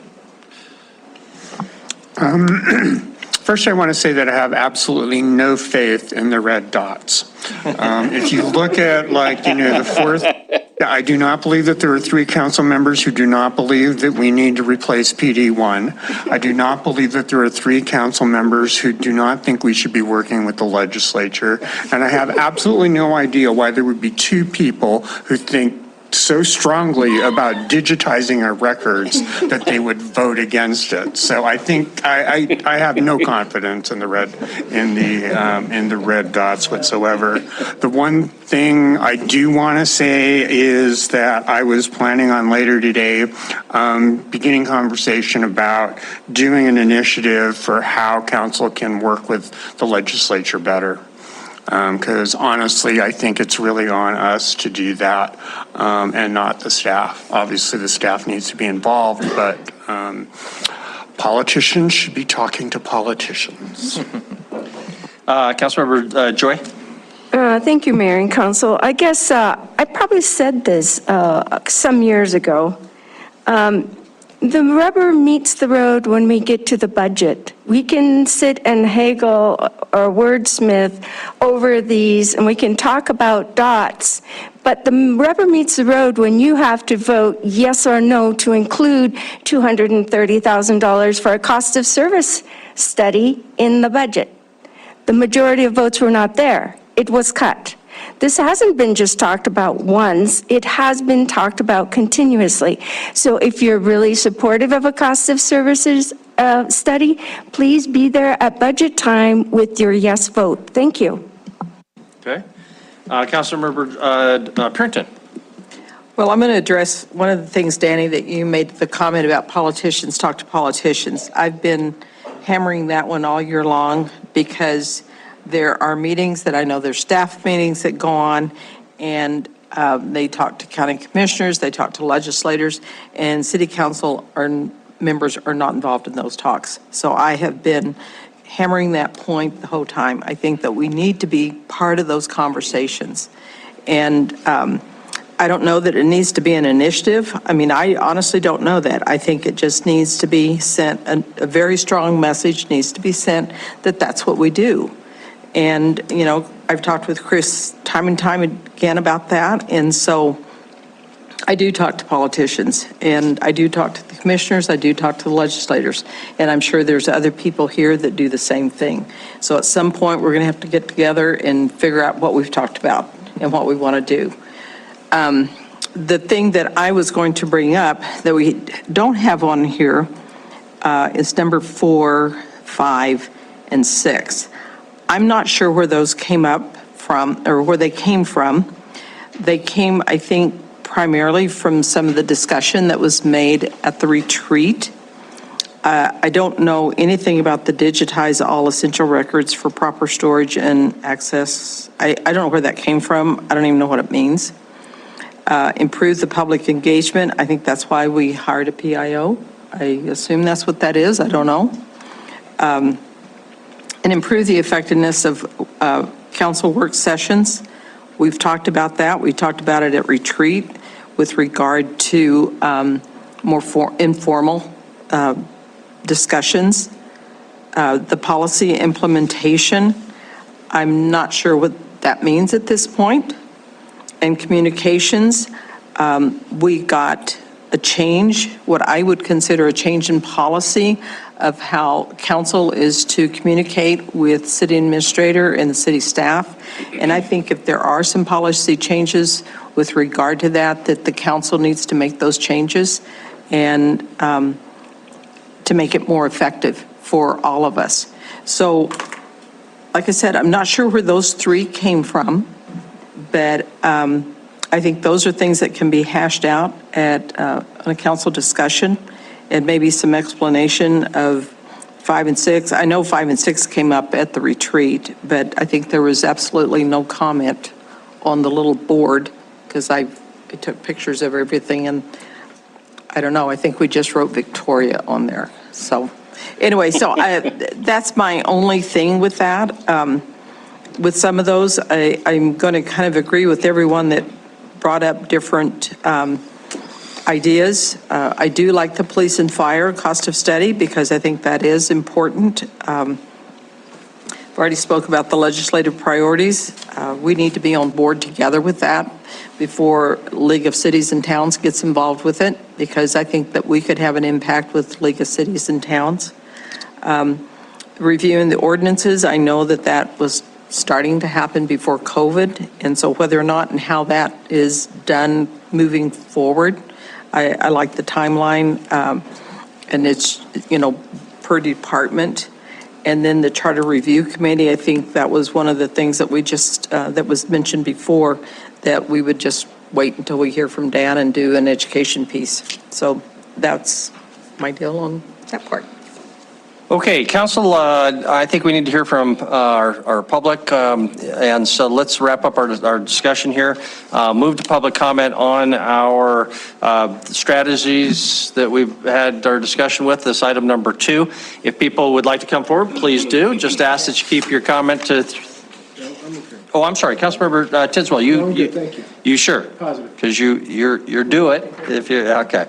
You'll have an opportunity when we're done here to, as soon as we have public comment, and we'll look to you first. There's a familiar face up there. You know how to count to 3 minutes? No, I'm just want to do an introduction, and I'll wrap up after everybody gets done. Good to see you, former Councilmember Frank Ewald. Drive, and we're here about the safety of the citizens and the public in Billings. Thank you. Please come forward and just tell us your name and your address, please. Keep your comments to 3 minutes. I'm Gordon Olson, 5929 Ironwood Drive, and I'd like to talk about the Pirelli releases. I'm sorry? How? talk about the Prolly releases, the sobriety homes in Billings. Okay. Go ahead. Rock and roll? Okay. Please, you bet. I got two items. First of all, I'd like to, I know Chris, but anyway, I know a lot of these people here, by the way, all the guys out on the 4th and 5th Ward. But I would like to make a request. In fact, I have two requests tonight. Can you run the metrics on what it is costing the citizens in the, when the pre-release person goes out, shoots up big bears or runs a vehicle into a tree, not only the cost of the extra police, but the criminal prosecution, and let the public know what the bill is. Second point I have is that I'm only as good as a constituents, and I've had a lot of people ask me. There was an email, I'm on the Ironwood Homeowners Board, came across the desk this morning, and I actually read it. But anyway, they're going to have a meeting on try to get everybody together on the 14th, and this is a topic. It's been a topic on the pre-release. I think people are worried about home values. According to my information, there's over 40 of these sobriety homes. They're talking about hiring an attorney. I think they've already hired an attorney. And this is, it's going to go like wildfire. It'll go up to Highlands Ranch, Copper Ridge, and then down into Falcon Ridge. But again, my opinion of that, I've told a couple of people that I said, hiring an attorney is just foolish, and you're just throwing your money away. The problem is at a higher level.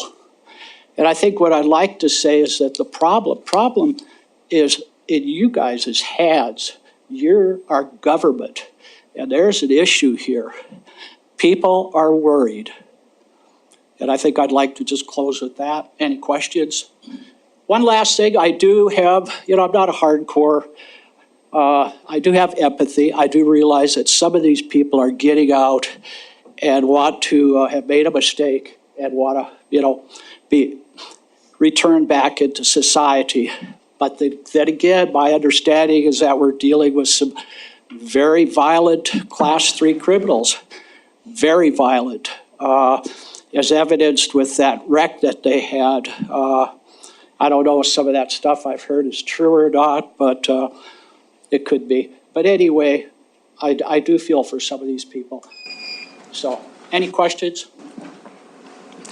Thank you. Thank you very much. Chris, we'll come back after public comment and get your comments on, Howard's question about calculating costs, for example. Next, please. Evening. My name is Barb Gustafson, and I live at 1068 Constitution in the Heights. I guess I want to share my thoughts on the impact in my neighborhood. I am less than 2 blocks from an elementary school and a few more blocks from a middle school. We used to have a really fun little neighborhood. All of a sudden, we're all afraid. We're nervous. Alarm systems, cameras. Why? Why are we afraid? I have a house full of felons next to me. Drug offenders, those that are selling drugs to minors, sex offenders. I've got evidence of that. We've got aggravated assault. So we've got this, and it's a revolving door of continual felons coming through. I've had them at my door, drug-induced, out of their mind. We've got gunshots, drive-by shootings, because somebody's angry with whoever was in that house. We're blocks from a school. Kids are walking to school. We talk safety, safety, safety. Where's the safety in this? And there's not one. There's 2 of these in my neighborhood. So you might have a mother who's out for a morning jog, or a kid walking to school. And it's not if, it's when something happens. Are we going to then say, oh, darn, we should have done something. What could we have done? And this talk, oh, there's nothing we can do. Yes, there is. There has to be a way that we address this. And if it's not in your neighborhood, okay, it's out of sight, out of mind. But one day when it's in your neighborhood, you're going to wish something was done. And And we're not against second chances. We know there can be reoffenders. Some of these, it's not the first time. But we've dealt this firsthand. And our neighborhood is afraid, and we hear this all over. So it does need to be looked at. It's a lucrative business. Yes, it is. And maybe more than just the owner, because the owner has no regard to where that business is placed, and I call it a business. There's no regard to where that is. It's lucrative in many different hands. But are we going to throw safety out because something's lucrative? We shouldn't. And we need to take a stand and do something before something happens and we are reacting instead of being proactive. I get emotional, but this is really dear to my heart. And I worry about my kids and all the kids in our neighborhood. And I know you would too if you had one in your neighborhood. Thank you for your time. Thank you. Amen to that. I retired from 33 years down at LAPD, and wow, mine's much more trivial. Okay, so appreciated your deal on the news about dog crap. That's what I'm here to talk about. There's one thing I know. Okay, yeah. all right, yeah. Mark Snyder, it's 3547 Prestwick Road in Briarwood. You bet. Canine control in the parks. I'm going to start out with 3 real simple anecdotes. One day I'm at the park, my dog's on leash. A lady comes up with 2 other dogs, knocks us down. Now I'm looking at 2 knee reconstructions. One gal had 3 dogs, jumped my dog, and then got mad at my dog when he defended himself. And I said, lady, what would happen if I ran up to you in the park and started sniffing your crotch? You probably wouldn't like it. Same issue. I love the parks here. It's what drew me here 3 years ago. I love the trails. People in Billings are dog stupid and dog rude, okay? Dog control is huge. I've read the signs, they don't make any difference. I think you could use a dog or a park patrol because you have beautiful parks here. My God, best in the world, okay? But if you don't have people controlling this stuff, you're going to start making all kinds of rules, or other places that I've seen up in Lewistown and Bozeman, no dogs in the park. Well, that's just cheap management. There are ways of handling this, and some very easy ways of handling it. That's all I've got. Thank you. Thank you.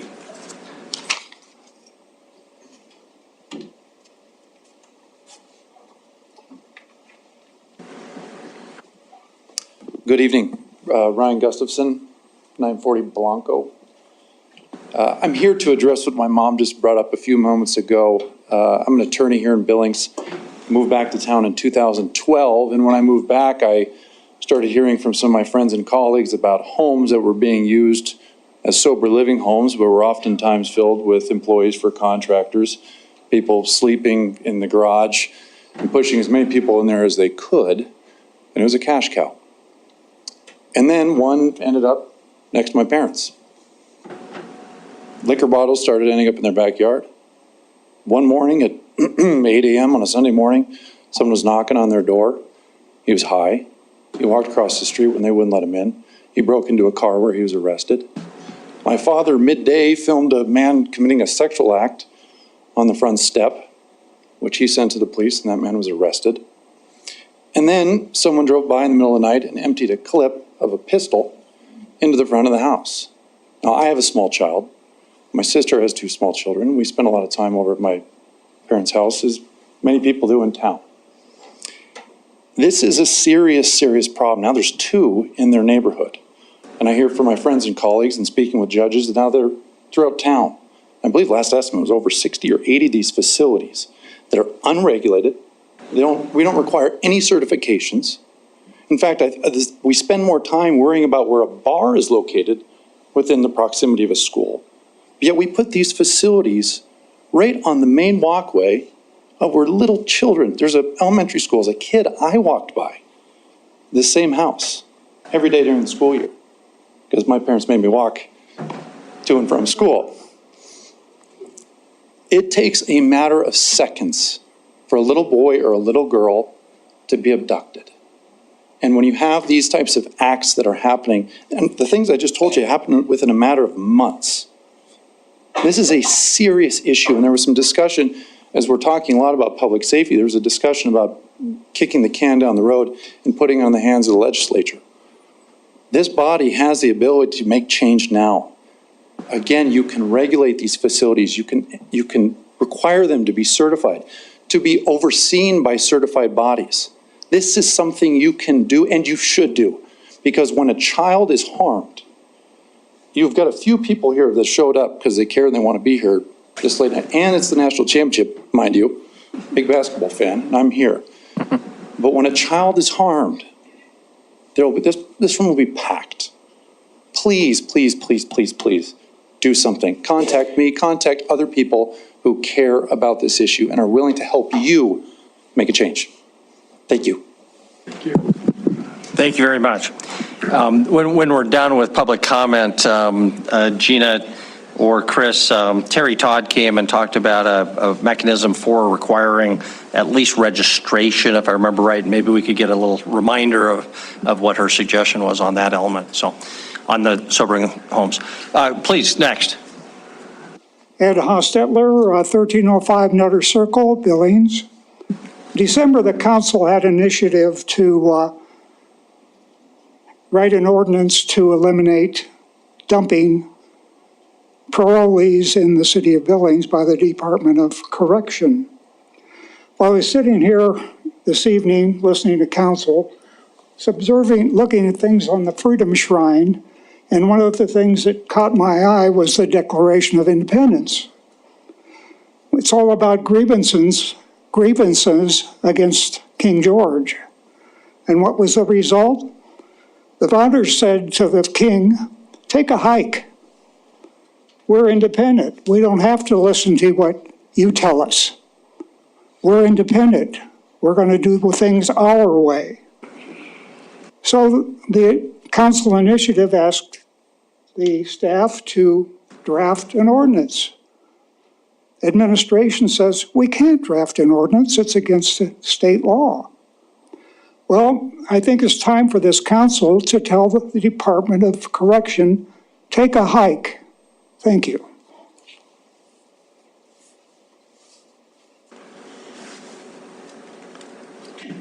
Next. My name is Mark Van Kuren, 3036 Cloxinia. I'm in Ward 4. I won't rehash what they've all said, but what I want to say is, you're sitting here, you have responsibility. We just had a school board situation with a young gal from West High, and it went national. When they find out, you're talking about residential areas and what you can do and how you can further Billings and how it can grow. Well, it won't if people don't think their families are going to be safe. If they don't think that when they come here, they're going to have a really good lifestyle and a safe lifestyle. And it's your responsibility, so don't take this lightly. I have one of these safe houses directly across the street from me. And we haven't had any incidents yet. We've come to get to know one or two of the guys that live across there. But I'm 72 years old, and we're going to come down to one of these days I'm going to keel over a heart attack, and she's going to try to sell the house. And what is she going to tell the people that want to buy that house? We live in senior school district. And what are they going to tell somebody coming up with 2 teenage daughters who want to buy that house? Are they going to say, well, you have anywhere from 6 to 20 guys who could be really dangerous? They're not going to buy that house. But you didn't change my property taxes at all. I noticed that because of it. And so I just want you to really take your responsibilities and not just pass this off. This is very important to the city of Billings. I'm from New Jersey originally, but I've spent 35 years on and off in the state of Montana. I've been in almost every town in the state of Montana as a traveling salesman. In fact, you can give me any town in the state, and I can tell you within 3 minutes of when I'll pull in my driveway. It was a little harder when it was 55 miles an hour, but anyway, I want you to take that responsibility seriously, because what you decide right now is going to go national. We have a state radio show, and people listen to it all over the world, all over the country, and I just urge you to really take your responsibility. So I don't know what's going to happen when we try to sell our house. The one next door to us, the lady just died, and it's empty now, and they're going to try to sell it probably in May or June. So we'll find out a little bit about that then. But and then the next issue I want you to recover, just on a little lighter note, is I've been to this meeting and I went to the school board meeting the other day, and the first issue you should develop is padding for the seats. So, thank you. You're not the first one to say that. Next. Good evening. My name is Joe Fedden. I reside at 2533 River Oaks Drive, and I'm here to talk about public safety. I've lived in the great city of Billings for 36 years, and this is not the same city I came to.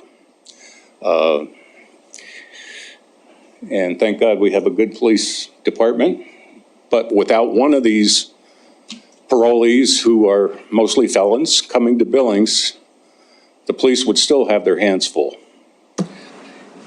We have numerous casinos and gambling. We've initiated recreational marijuana, which costs a lot of money, and people who don't have money, guess what? Sometimes resort to crime. Drugs, meth, fentanyl, they've got their hands full just with that. Concealed carry weapons. Used to have to take a test, firearms test, make sure you knew what you were doing. You got fingerprinted, you got photographed, you had a background check. Today, people go buy a gun, never owned one before, carry it around, never have shot it, probably because they can't find ammo. But, you know, that's a recipe for disaster. The shooting this past week in Sacramento, guess what? Felon, illegally possessing a firearm. Oh, and on top of that, it was a stolen one. You know how many guns there are in Billings? There's going to be a lot of stolen guns. I have read the MCA code. I don't know how they can cover the intense supervision with the abysmal ratio that is shown.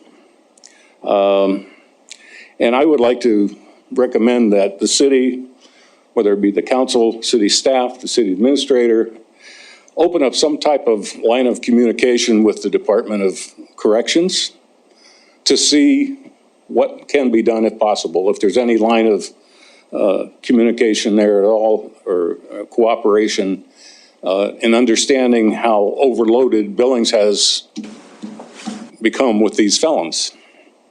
A lot of these felons, some of them, yes, are trying to get their life straightened out, but there's a lot of them that could care less, and they're going to be right back at it. And we have to somehow reduce those numbers. Montana Code Annotated has been revised numerous times because it's changed over the years, and people have created that code. And if we can't get any cooperation through the Department of Corrections, I would recommend working with our state legislators to try to have that code amended so that we can keep our city safe. Thank you for listening. Thank you. Any other comment?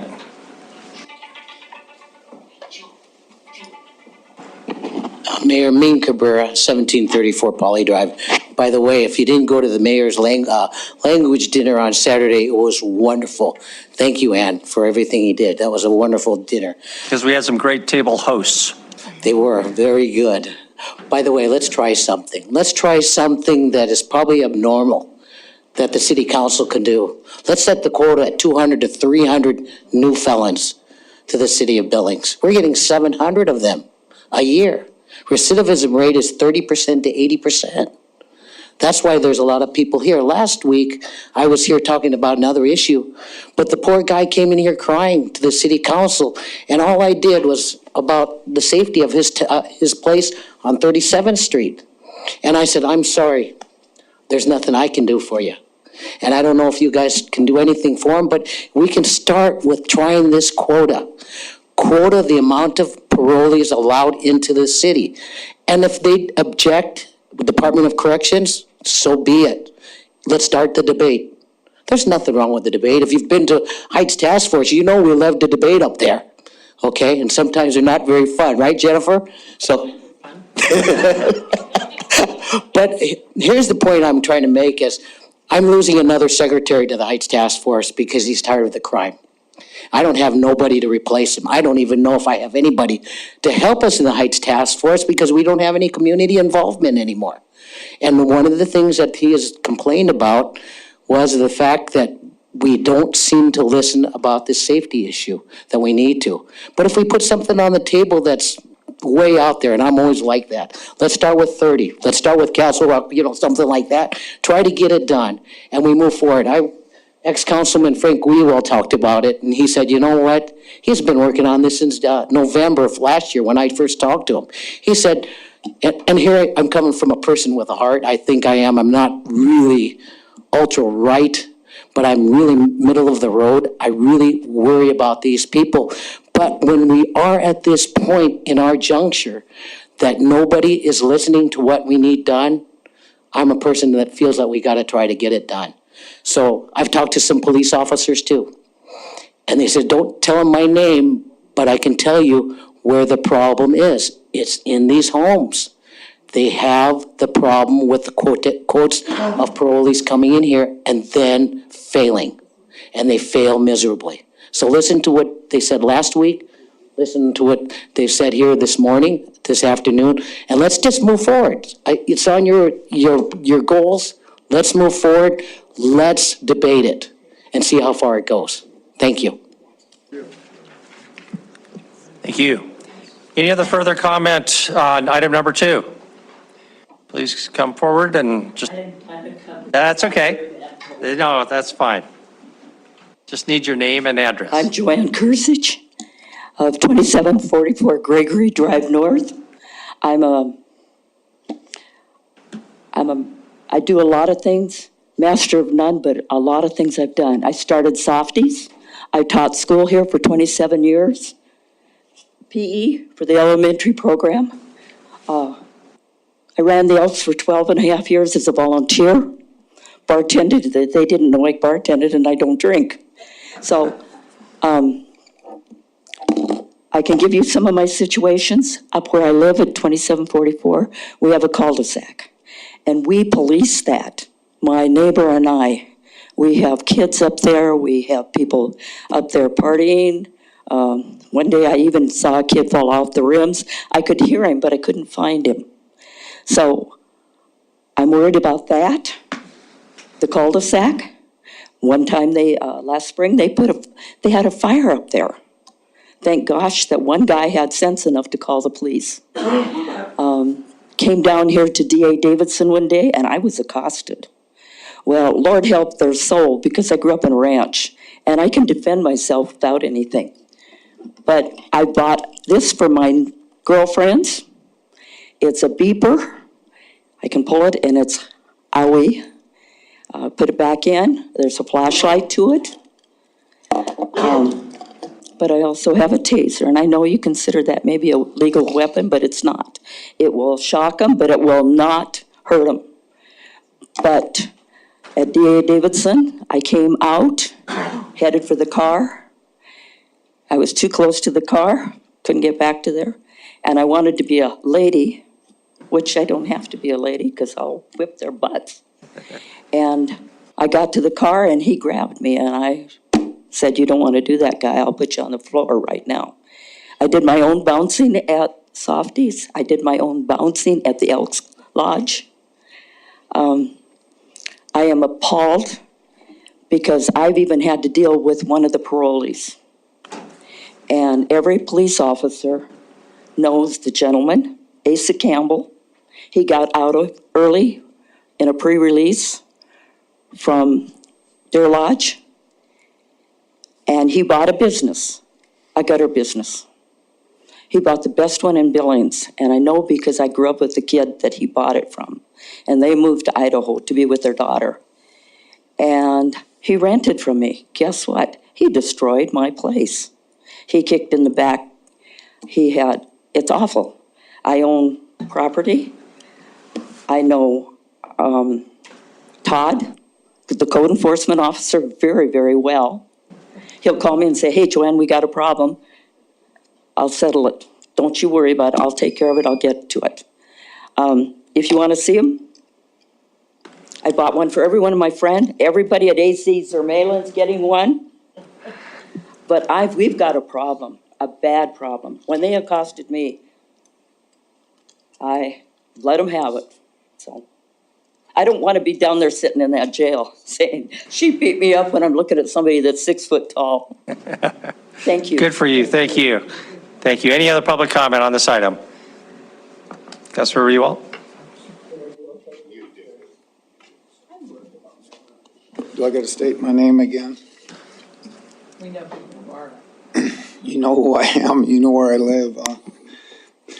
Okay, so anyway, as it was stated, there was an initiative in December, I think it was, and it was voted 8-3 to go ahead and put a cap on. Some of the statistics have been thrown out. 6 years, 80% recidivism.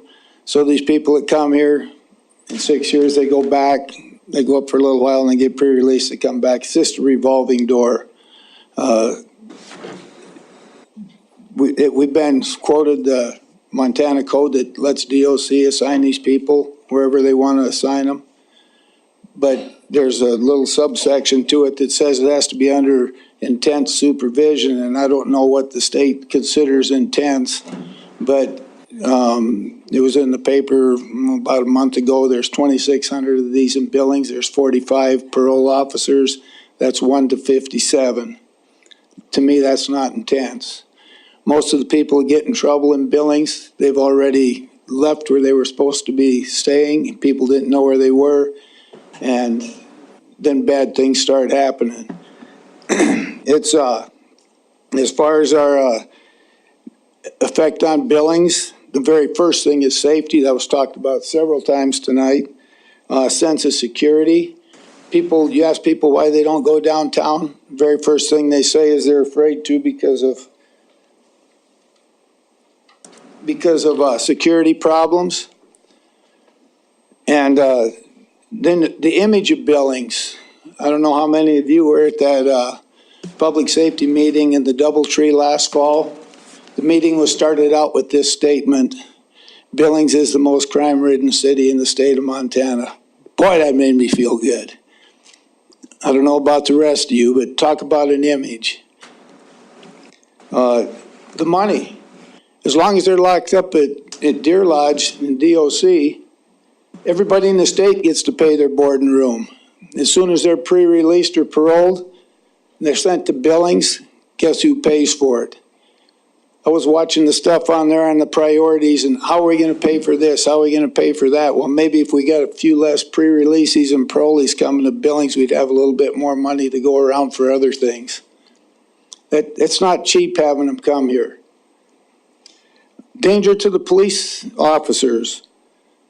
They're the ones that the police officers come up and have problems with, and then when they shoot them, then they're under the gun and they make national news. Oh, the Billings police officer shot somebody again.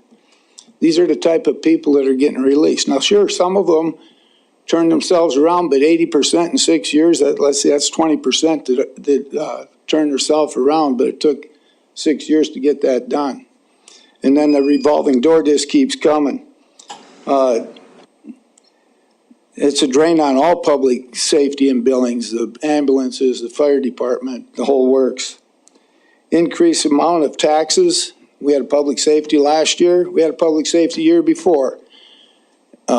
It's been said by the chief of police that you give me enough money, we can solve these problems. That means we can have another public safety mill levy again next year, the following year.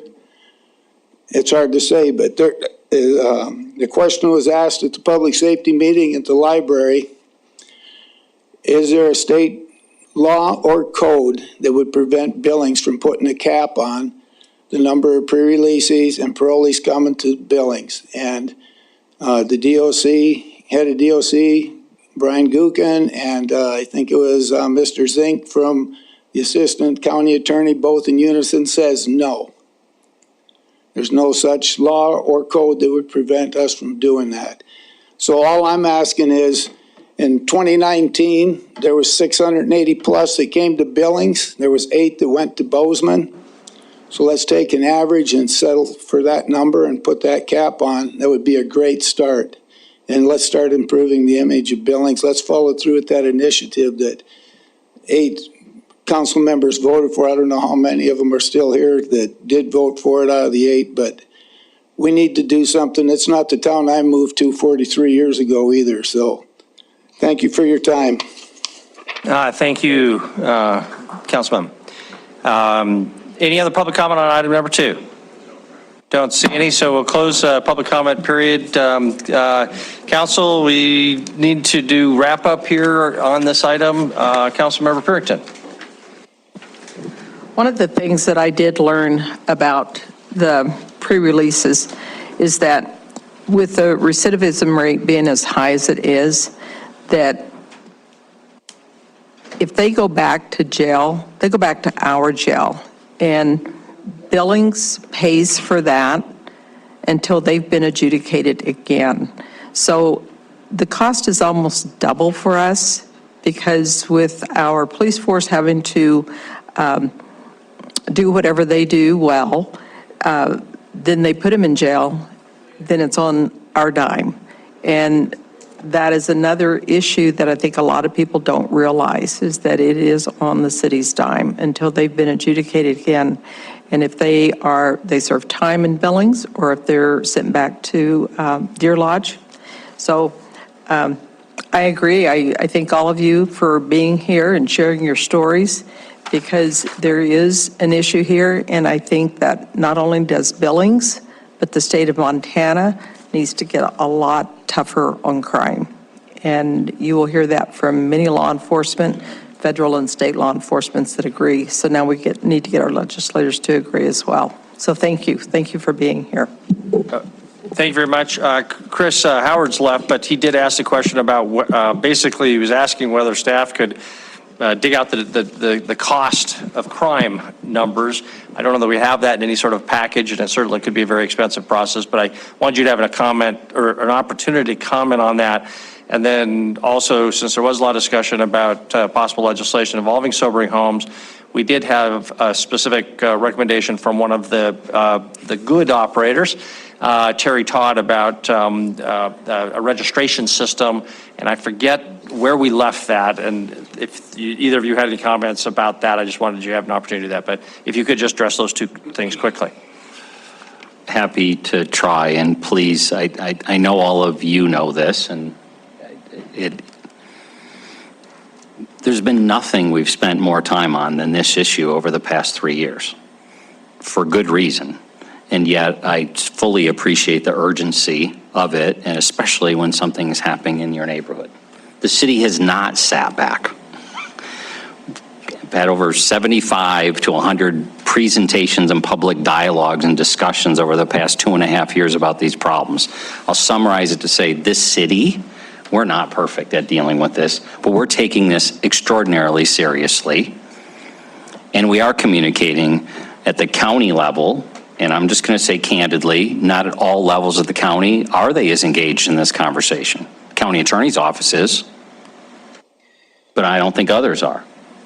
We are talking with legislators, And I plead with you to talk to legislators. You know, we all came here, most of us, it's from someplace else 20, 30 years ago, pretty proud of how small government we have.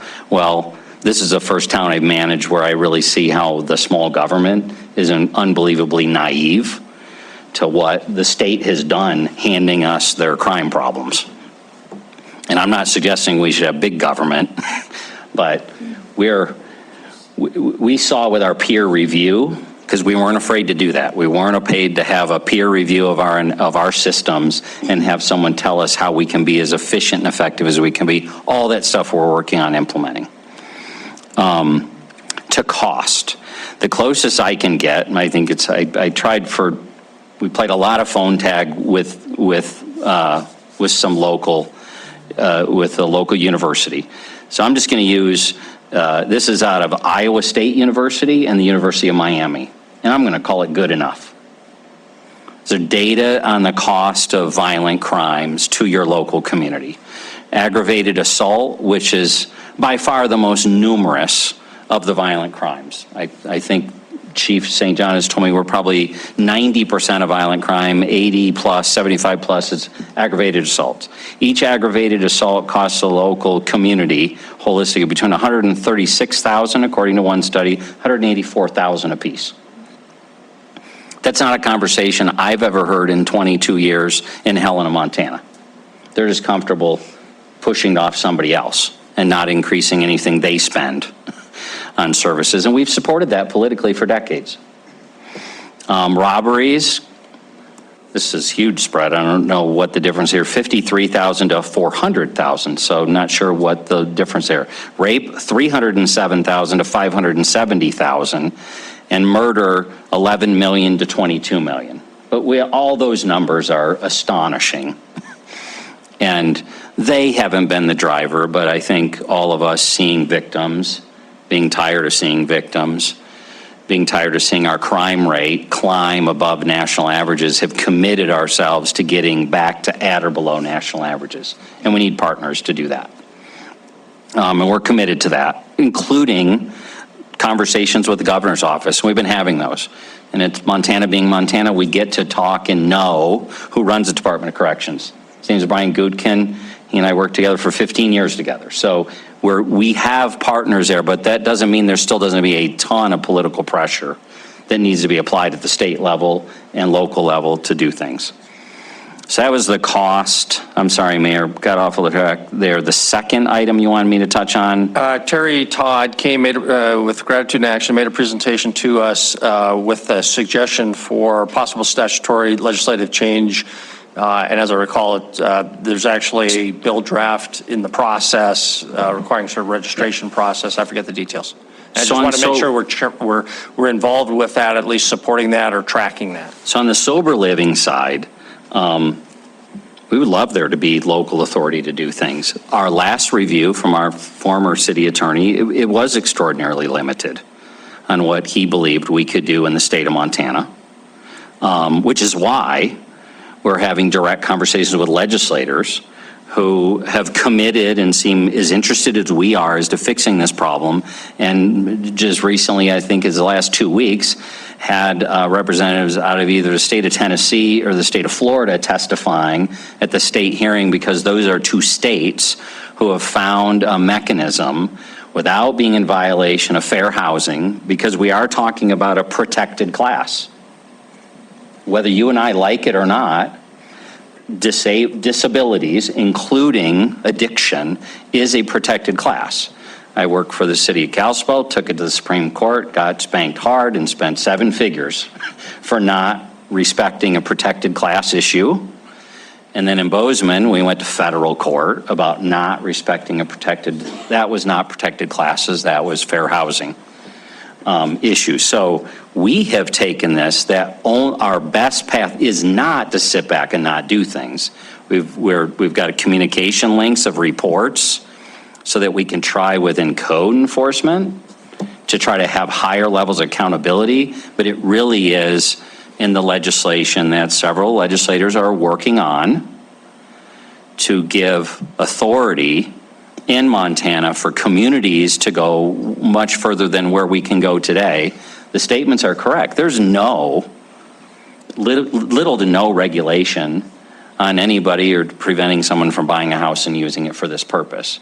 But I have come to believe the city of Billings cannot. You could adopt something, and we don't have the authority to have it stick in any meaningful way without the legislature taking their step in partnership with us, which the locals have said they're committing to make happen.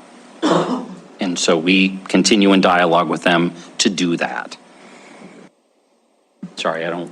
Oh, okay, yeah, so I would just encourage to talk to Terry and see what's going on that specific item. So discussion on this. Chris, is there nothing, like even from a zoning perspective, people running businesses out of their homes, that's not allowed everywhere? Is there nothing we can even do with zoning?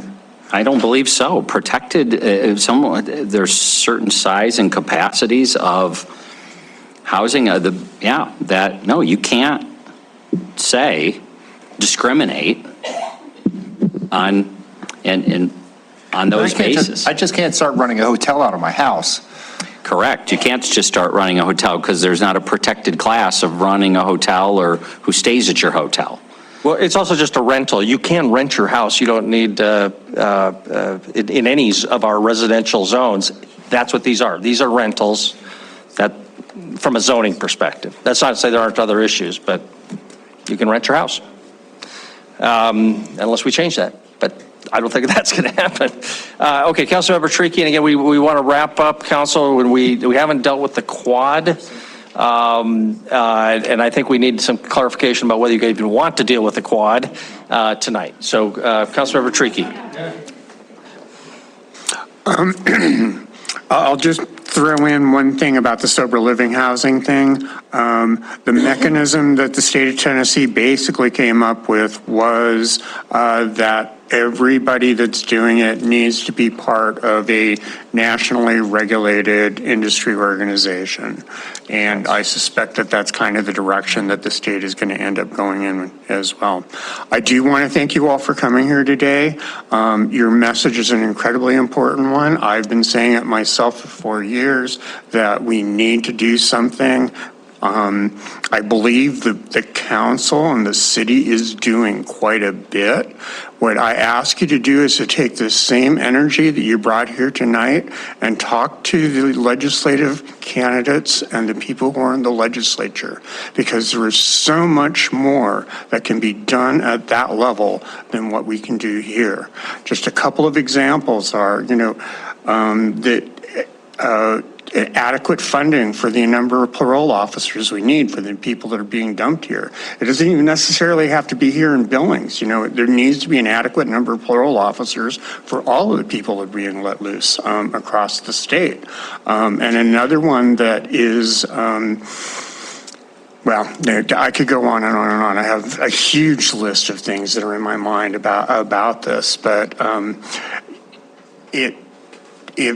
it's not just us. We are trying to take it seriously, and we need your help to get the state legislature to take it seriously.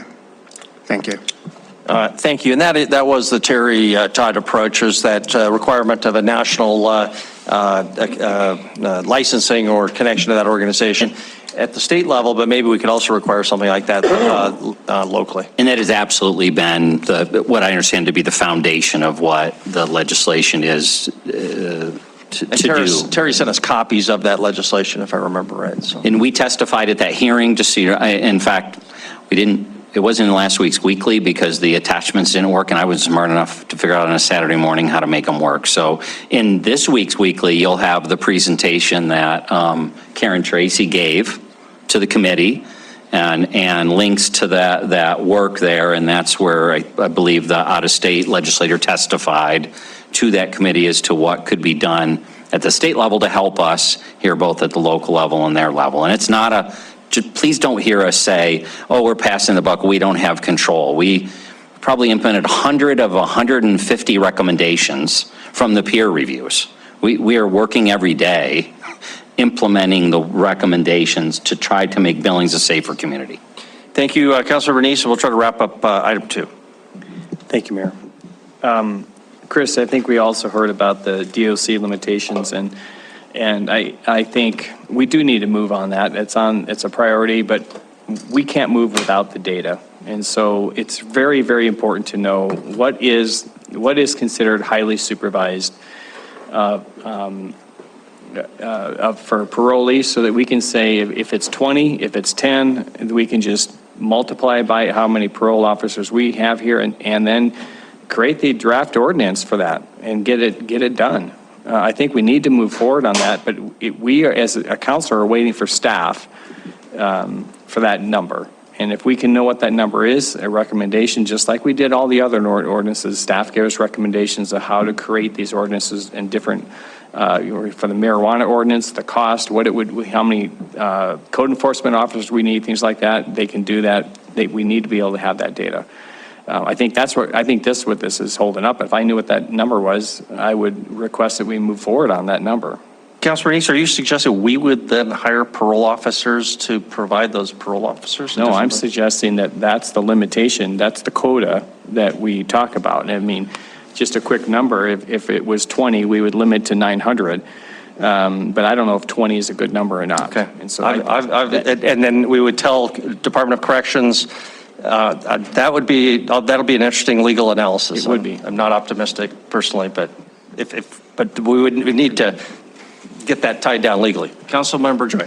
Thank you. This question is for the city attorney. Has there been any case law or any test of what that phrase, intense supervision, what that actually, has that ever been tested, or is there any definition? Are there any parameters to what that actually means? Thank you. Yes, thank you, Councilmember Joy. Intensive supervision, as it's used in the statute that Mr. Ewald cited to you, is a type of community-based program. It's an intensive level of supervision offered to conditional release inmates, probationers, or parolees within the Department of Corrections. It's defined on the I think it's Board of Pardons and Parole website. It's only offered in certain communities. Billings is obviously one of them. Billings, Great Falls, Missoula, I think Butte, probably the other big cities as well. But it's a specific level of probation.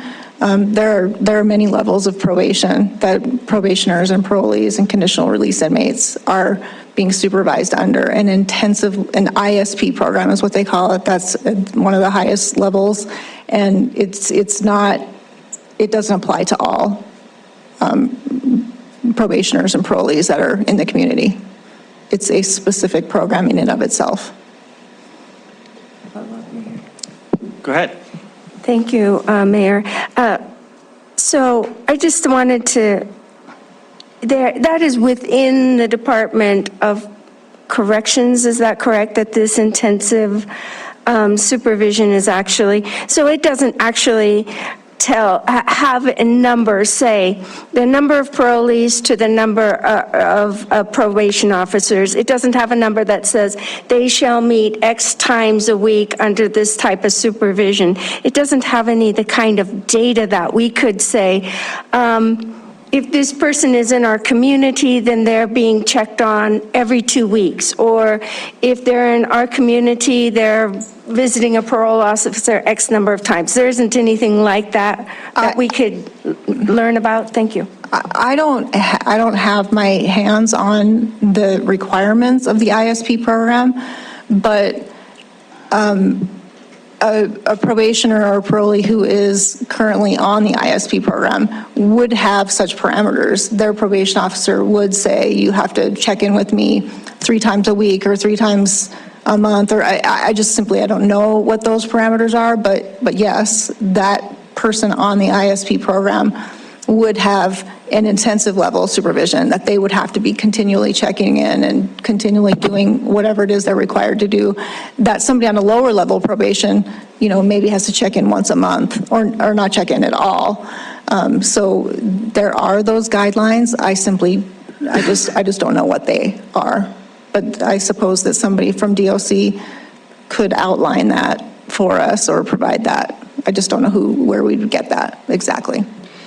Okay, this is a discussion we are not going to resolve tonight, so I would recommend we stop, but Chris, you wanted sort of a final word? Sorry, We can come back I would to it, only add obviously. that, what we have been told by the county attorney's office, story after story after story, is whatever standards there are no accountability to actually meeting those standards. That's consistently been said in public meetings. So I hate to say that, but it's not as simple as us calling them to state of Montana or finding out, yeah, it's 10 to 1 or it's 20 to 1, and it actually happens. The stories we're told is there is little to no communication between many of these. So to your point, those problems require political pressure on us, the county, the state of Montana.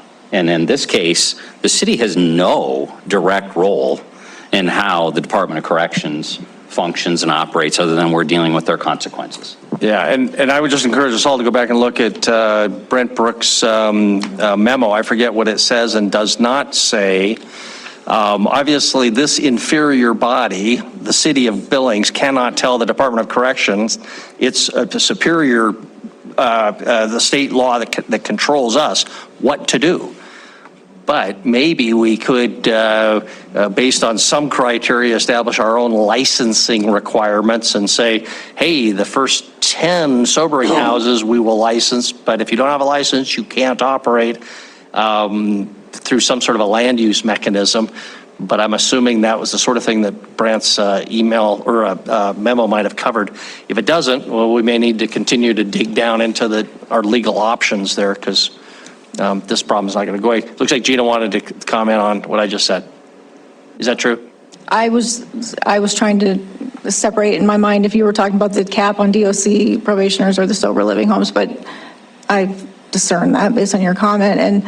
And sober living homes are considered single family residences, and they're not community residential facilities, which are regulated by DPHHS.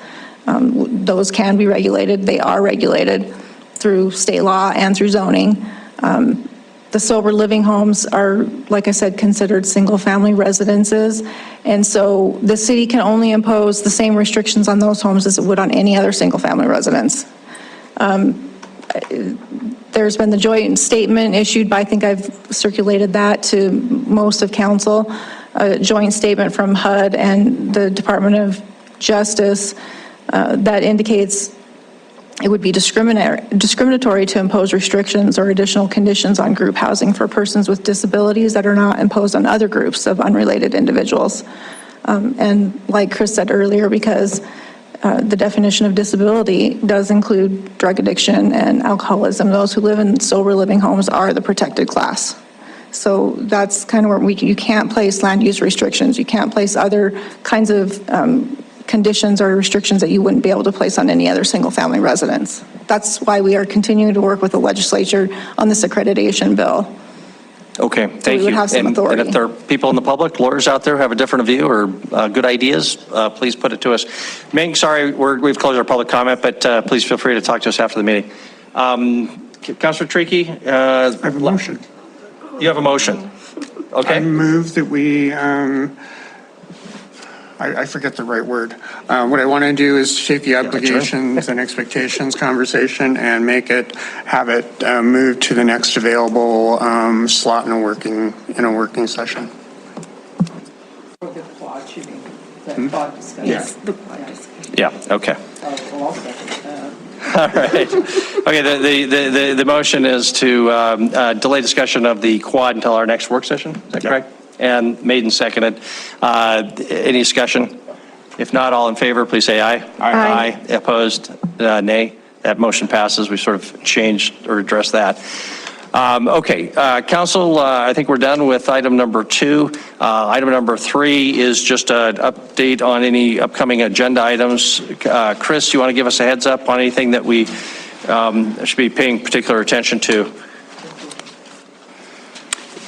Honestly, I'm looking over the agenda for next Monday, of which you got a couple first readings on zone changes. So those are always, I would encourage you, with those land use issues, just like in the recent past, to look at those sooner rather than later. You got 3 quasi-judicial decisions out of 4 on the regular agenda. So land use issues, those public hearings. And I'm sorry, I don't have, your simple one is the first one. If we can get a trend of success that night, is to consolidate both public works boards into one board. So let's see if we can't do that efficiently and move on to the land use decisions on your agenda. That's all I have. Okay, any public comment on item number 3? Seeing none, public comment is closed on that. Council discussion, Councilmember Tricky and Councilmember Purington. Yeah, so 2 quick notes and then something that may or may not need some conversation. One, I am thinking about, or I am not thinking about, I am working on an initiative to do a public health campaign for impaired and distracted drivers. This is in relationship to the community traffic safety program thing that's going on. Essentially, you know, I mean, those of us who are old enough remember those crash test dummy advertisements and stuff like that. I mean, we've really kind of dropped the ball on getting the message out that people should not be driving when they're impaired or distracted. And the other initiative that, and so please feel free to interact with me and tell me what you think, how you want to do it, stuff like that. Same thing with the other one. You know, I do believe that we need to figure out a better process for how we're dealing with the other elected officials here in the county and across the state.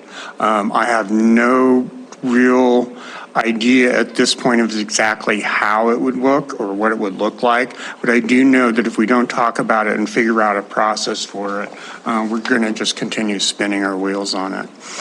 And the one thing that may need some action, I'm not sure, I sent City Attorney Dahl an email asking in relationship to the selection of council people to community boards like Big Sky, EDA and whatnot. I believe the process is that we need to put it on an agenda, you know, with public notice and stuff like that, because I'm assuming it's the same kind of process that we do with boards and the deputy mayors and stuff like that. So if that's true, make it so. And I know I got a couple emails from a couple people expressing interest in the Big Sky Economic Development Board. We should look at all that and remind everybody who's interested and make sure anybody who's got their name in the hat has done so. Councilmember Boyette, and, oh, I'm sorry, just quickly on that before we go to Councilmember Purington? I mean, was it on? Yeah, okay, is it related to Councilmember Tricky's? Yes. Okay. I was thinking at our retreat, we were supposed to kind of go over all the boards then, and then have each council member pick one to go on. So you know, fill up these boards, and we never got to that point. Yes, that's right. We need to look at that breakdown of who's on what board. On that topic? Yes. Councilmember Denise? Yeah, I do think we need to move on this, but I think this is, boards are filled by you. People apply and then you choose. And so I think if you have multiple people wanting to be on the board, that'll be up to, I think it'd be up to you to choose. And then if I don't know if there's a process even to approve the council board members, but yeah, there is. I think it requires confirmation of council. Yeah. And I guess I could still. It'd be nice for everybody to know what their options were. Right. No, I agree. We need to go over the options in that we talked about. Big picture. But in the end, I think we apply, and just like any other board member applies through you, and you would select them, and then we would confirm your selection. If we didn't like your selection, we would vote no. Okay. And maybe come up with some system to do that, the voting. Councilor Purington. Back to Danny's initiatives. That is one of the big things that did not happen with the retreat, is that we said we were going to set some priorities, go through the initiatives, because you wanted to put the initiatives under the umbrella of what our priorities are. So whenever we come back with this list of initiatives, or when we work on that again, I mean, I think I have A through M on initiatives, which I know they're not all initiatives, but they're things that we have not discussed amongst council members. So I think that might be something whenever we either do the quad thing at the work session, or whenever you come back with your other items for priority, you know, your refined list, that maybe we could discuss those then. But I think that needs to be a discussion. And I don't know, I hope maybe some of the other council members would agree with that. The thing that I really wanted to bring up was that I really found it very objectionable that taxpayer dollars have been spent to help fund the DBA conference. The DBA conference is focusing on a hot button political issue, and on the walkable, bikeable cities. And I did ask Chris about it whenever I saw that there was funding from the city, is that he said, yeah, that they had asked for the $1,000 to help fund that. I don't know who they is. Anyway, so, and also that the Stillwater building has been used to host one of those events. You know, another one of the co-sponsors that came up because Councilmember Gulick sent out another invitation was the Northern Plains Resource Council under the local committee of Yellowstone Valley Citizens Council, I think, which Mr. Gulick has been a board member in the past, and that they also are part of this funding for this event. NPRC has donated tens of thousands of dollars to local city council races to get progressive candidates on board, whether it's been in Missoula and in Billings. I think during my race, they spent something like $78,000. So my point is, this is definitely a political issue, and I just have a really hard time agreeing that the city should be paying for part of this, because I do look at it as a political issue. And so anyway, I don't know if others have other comments or not, but I just really felt very strongly about that. Okay. So you're gonna get out of here. Yeah, I sure did. We got a lot. So I'm going to start with Councilmember Gulick because he's got a certain, and I see Councilmember Shaw and Niece's hands. Yeah, just to correct the record in terms of, so the city did put in for Jeff Speck, and there's actually the Billings Architectural Association, not the DBA, that is their conference.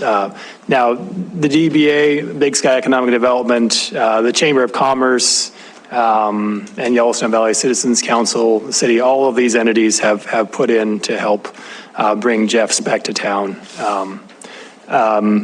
On Northern Plains Resource Council actually is a 501c3. They can't actually be involved in any political races or electioneering. So, but they cannot. But there is a political action committee that is of a separate organization that is.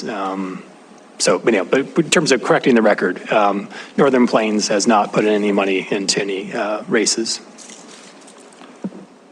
Okay, Councilmember Shaw. Thank you. Just also quickly, also just on that, for correcting the record issue of PACs cannot donate to candidates, so that's not allowed under Montana law. So they're entirely separate from whatever candidates can do, and they engage in the political process however they choose to, but they cannot directly donate to candidates. So that has not happened. Thanks. Councilmember Niece. Thank you, Mayor. Hey, Chris, it was mentioned that the city, I guess, donated or gave $1,000. Where did the request come from? Who requested that? And then where did it go to?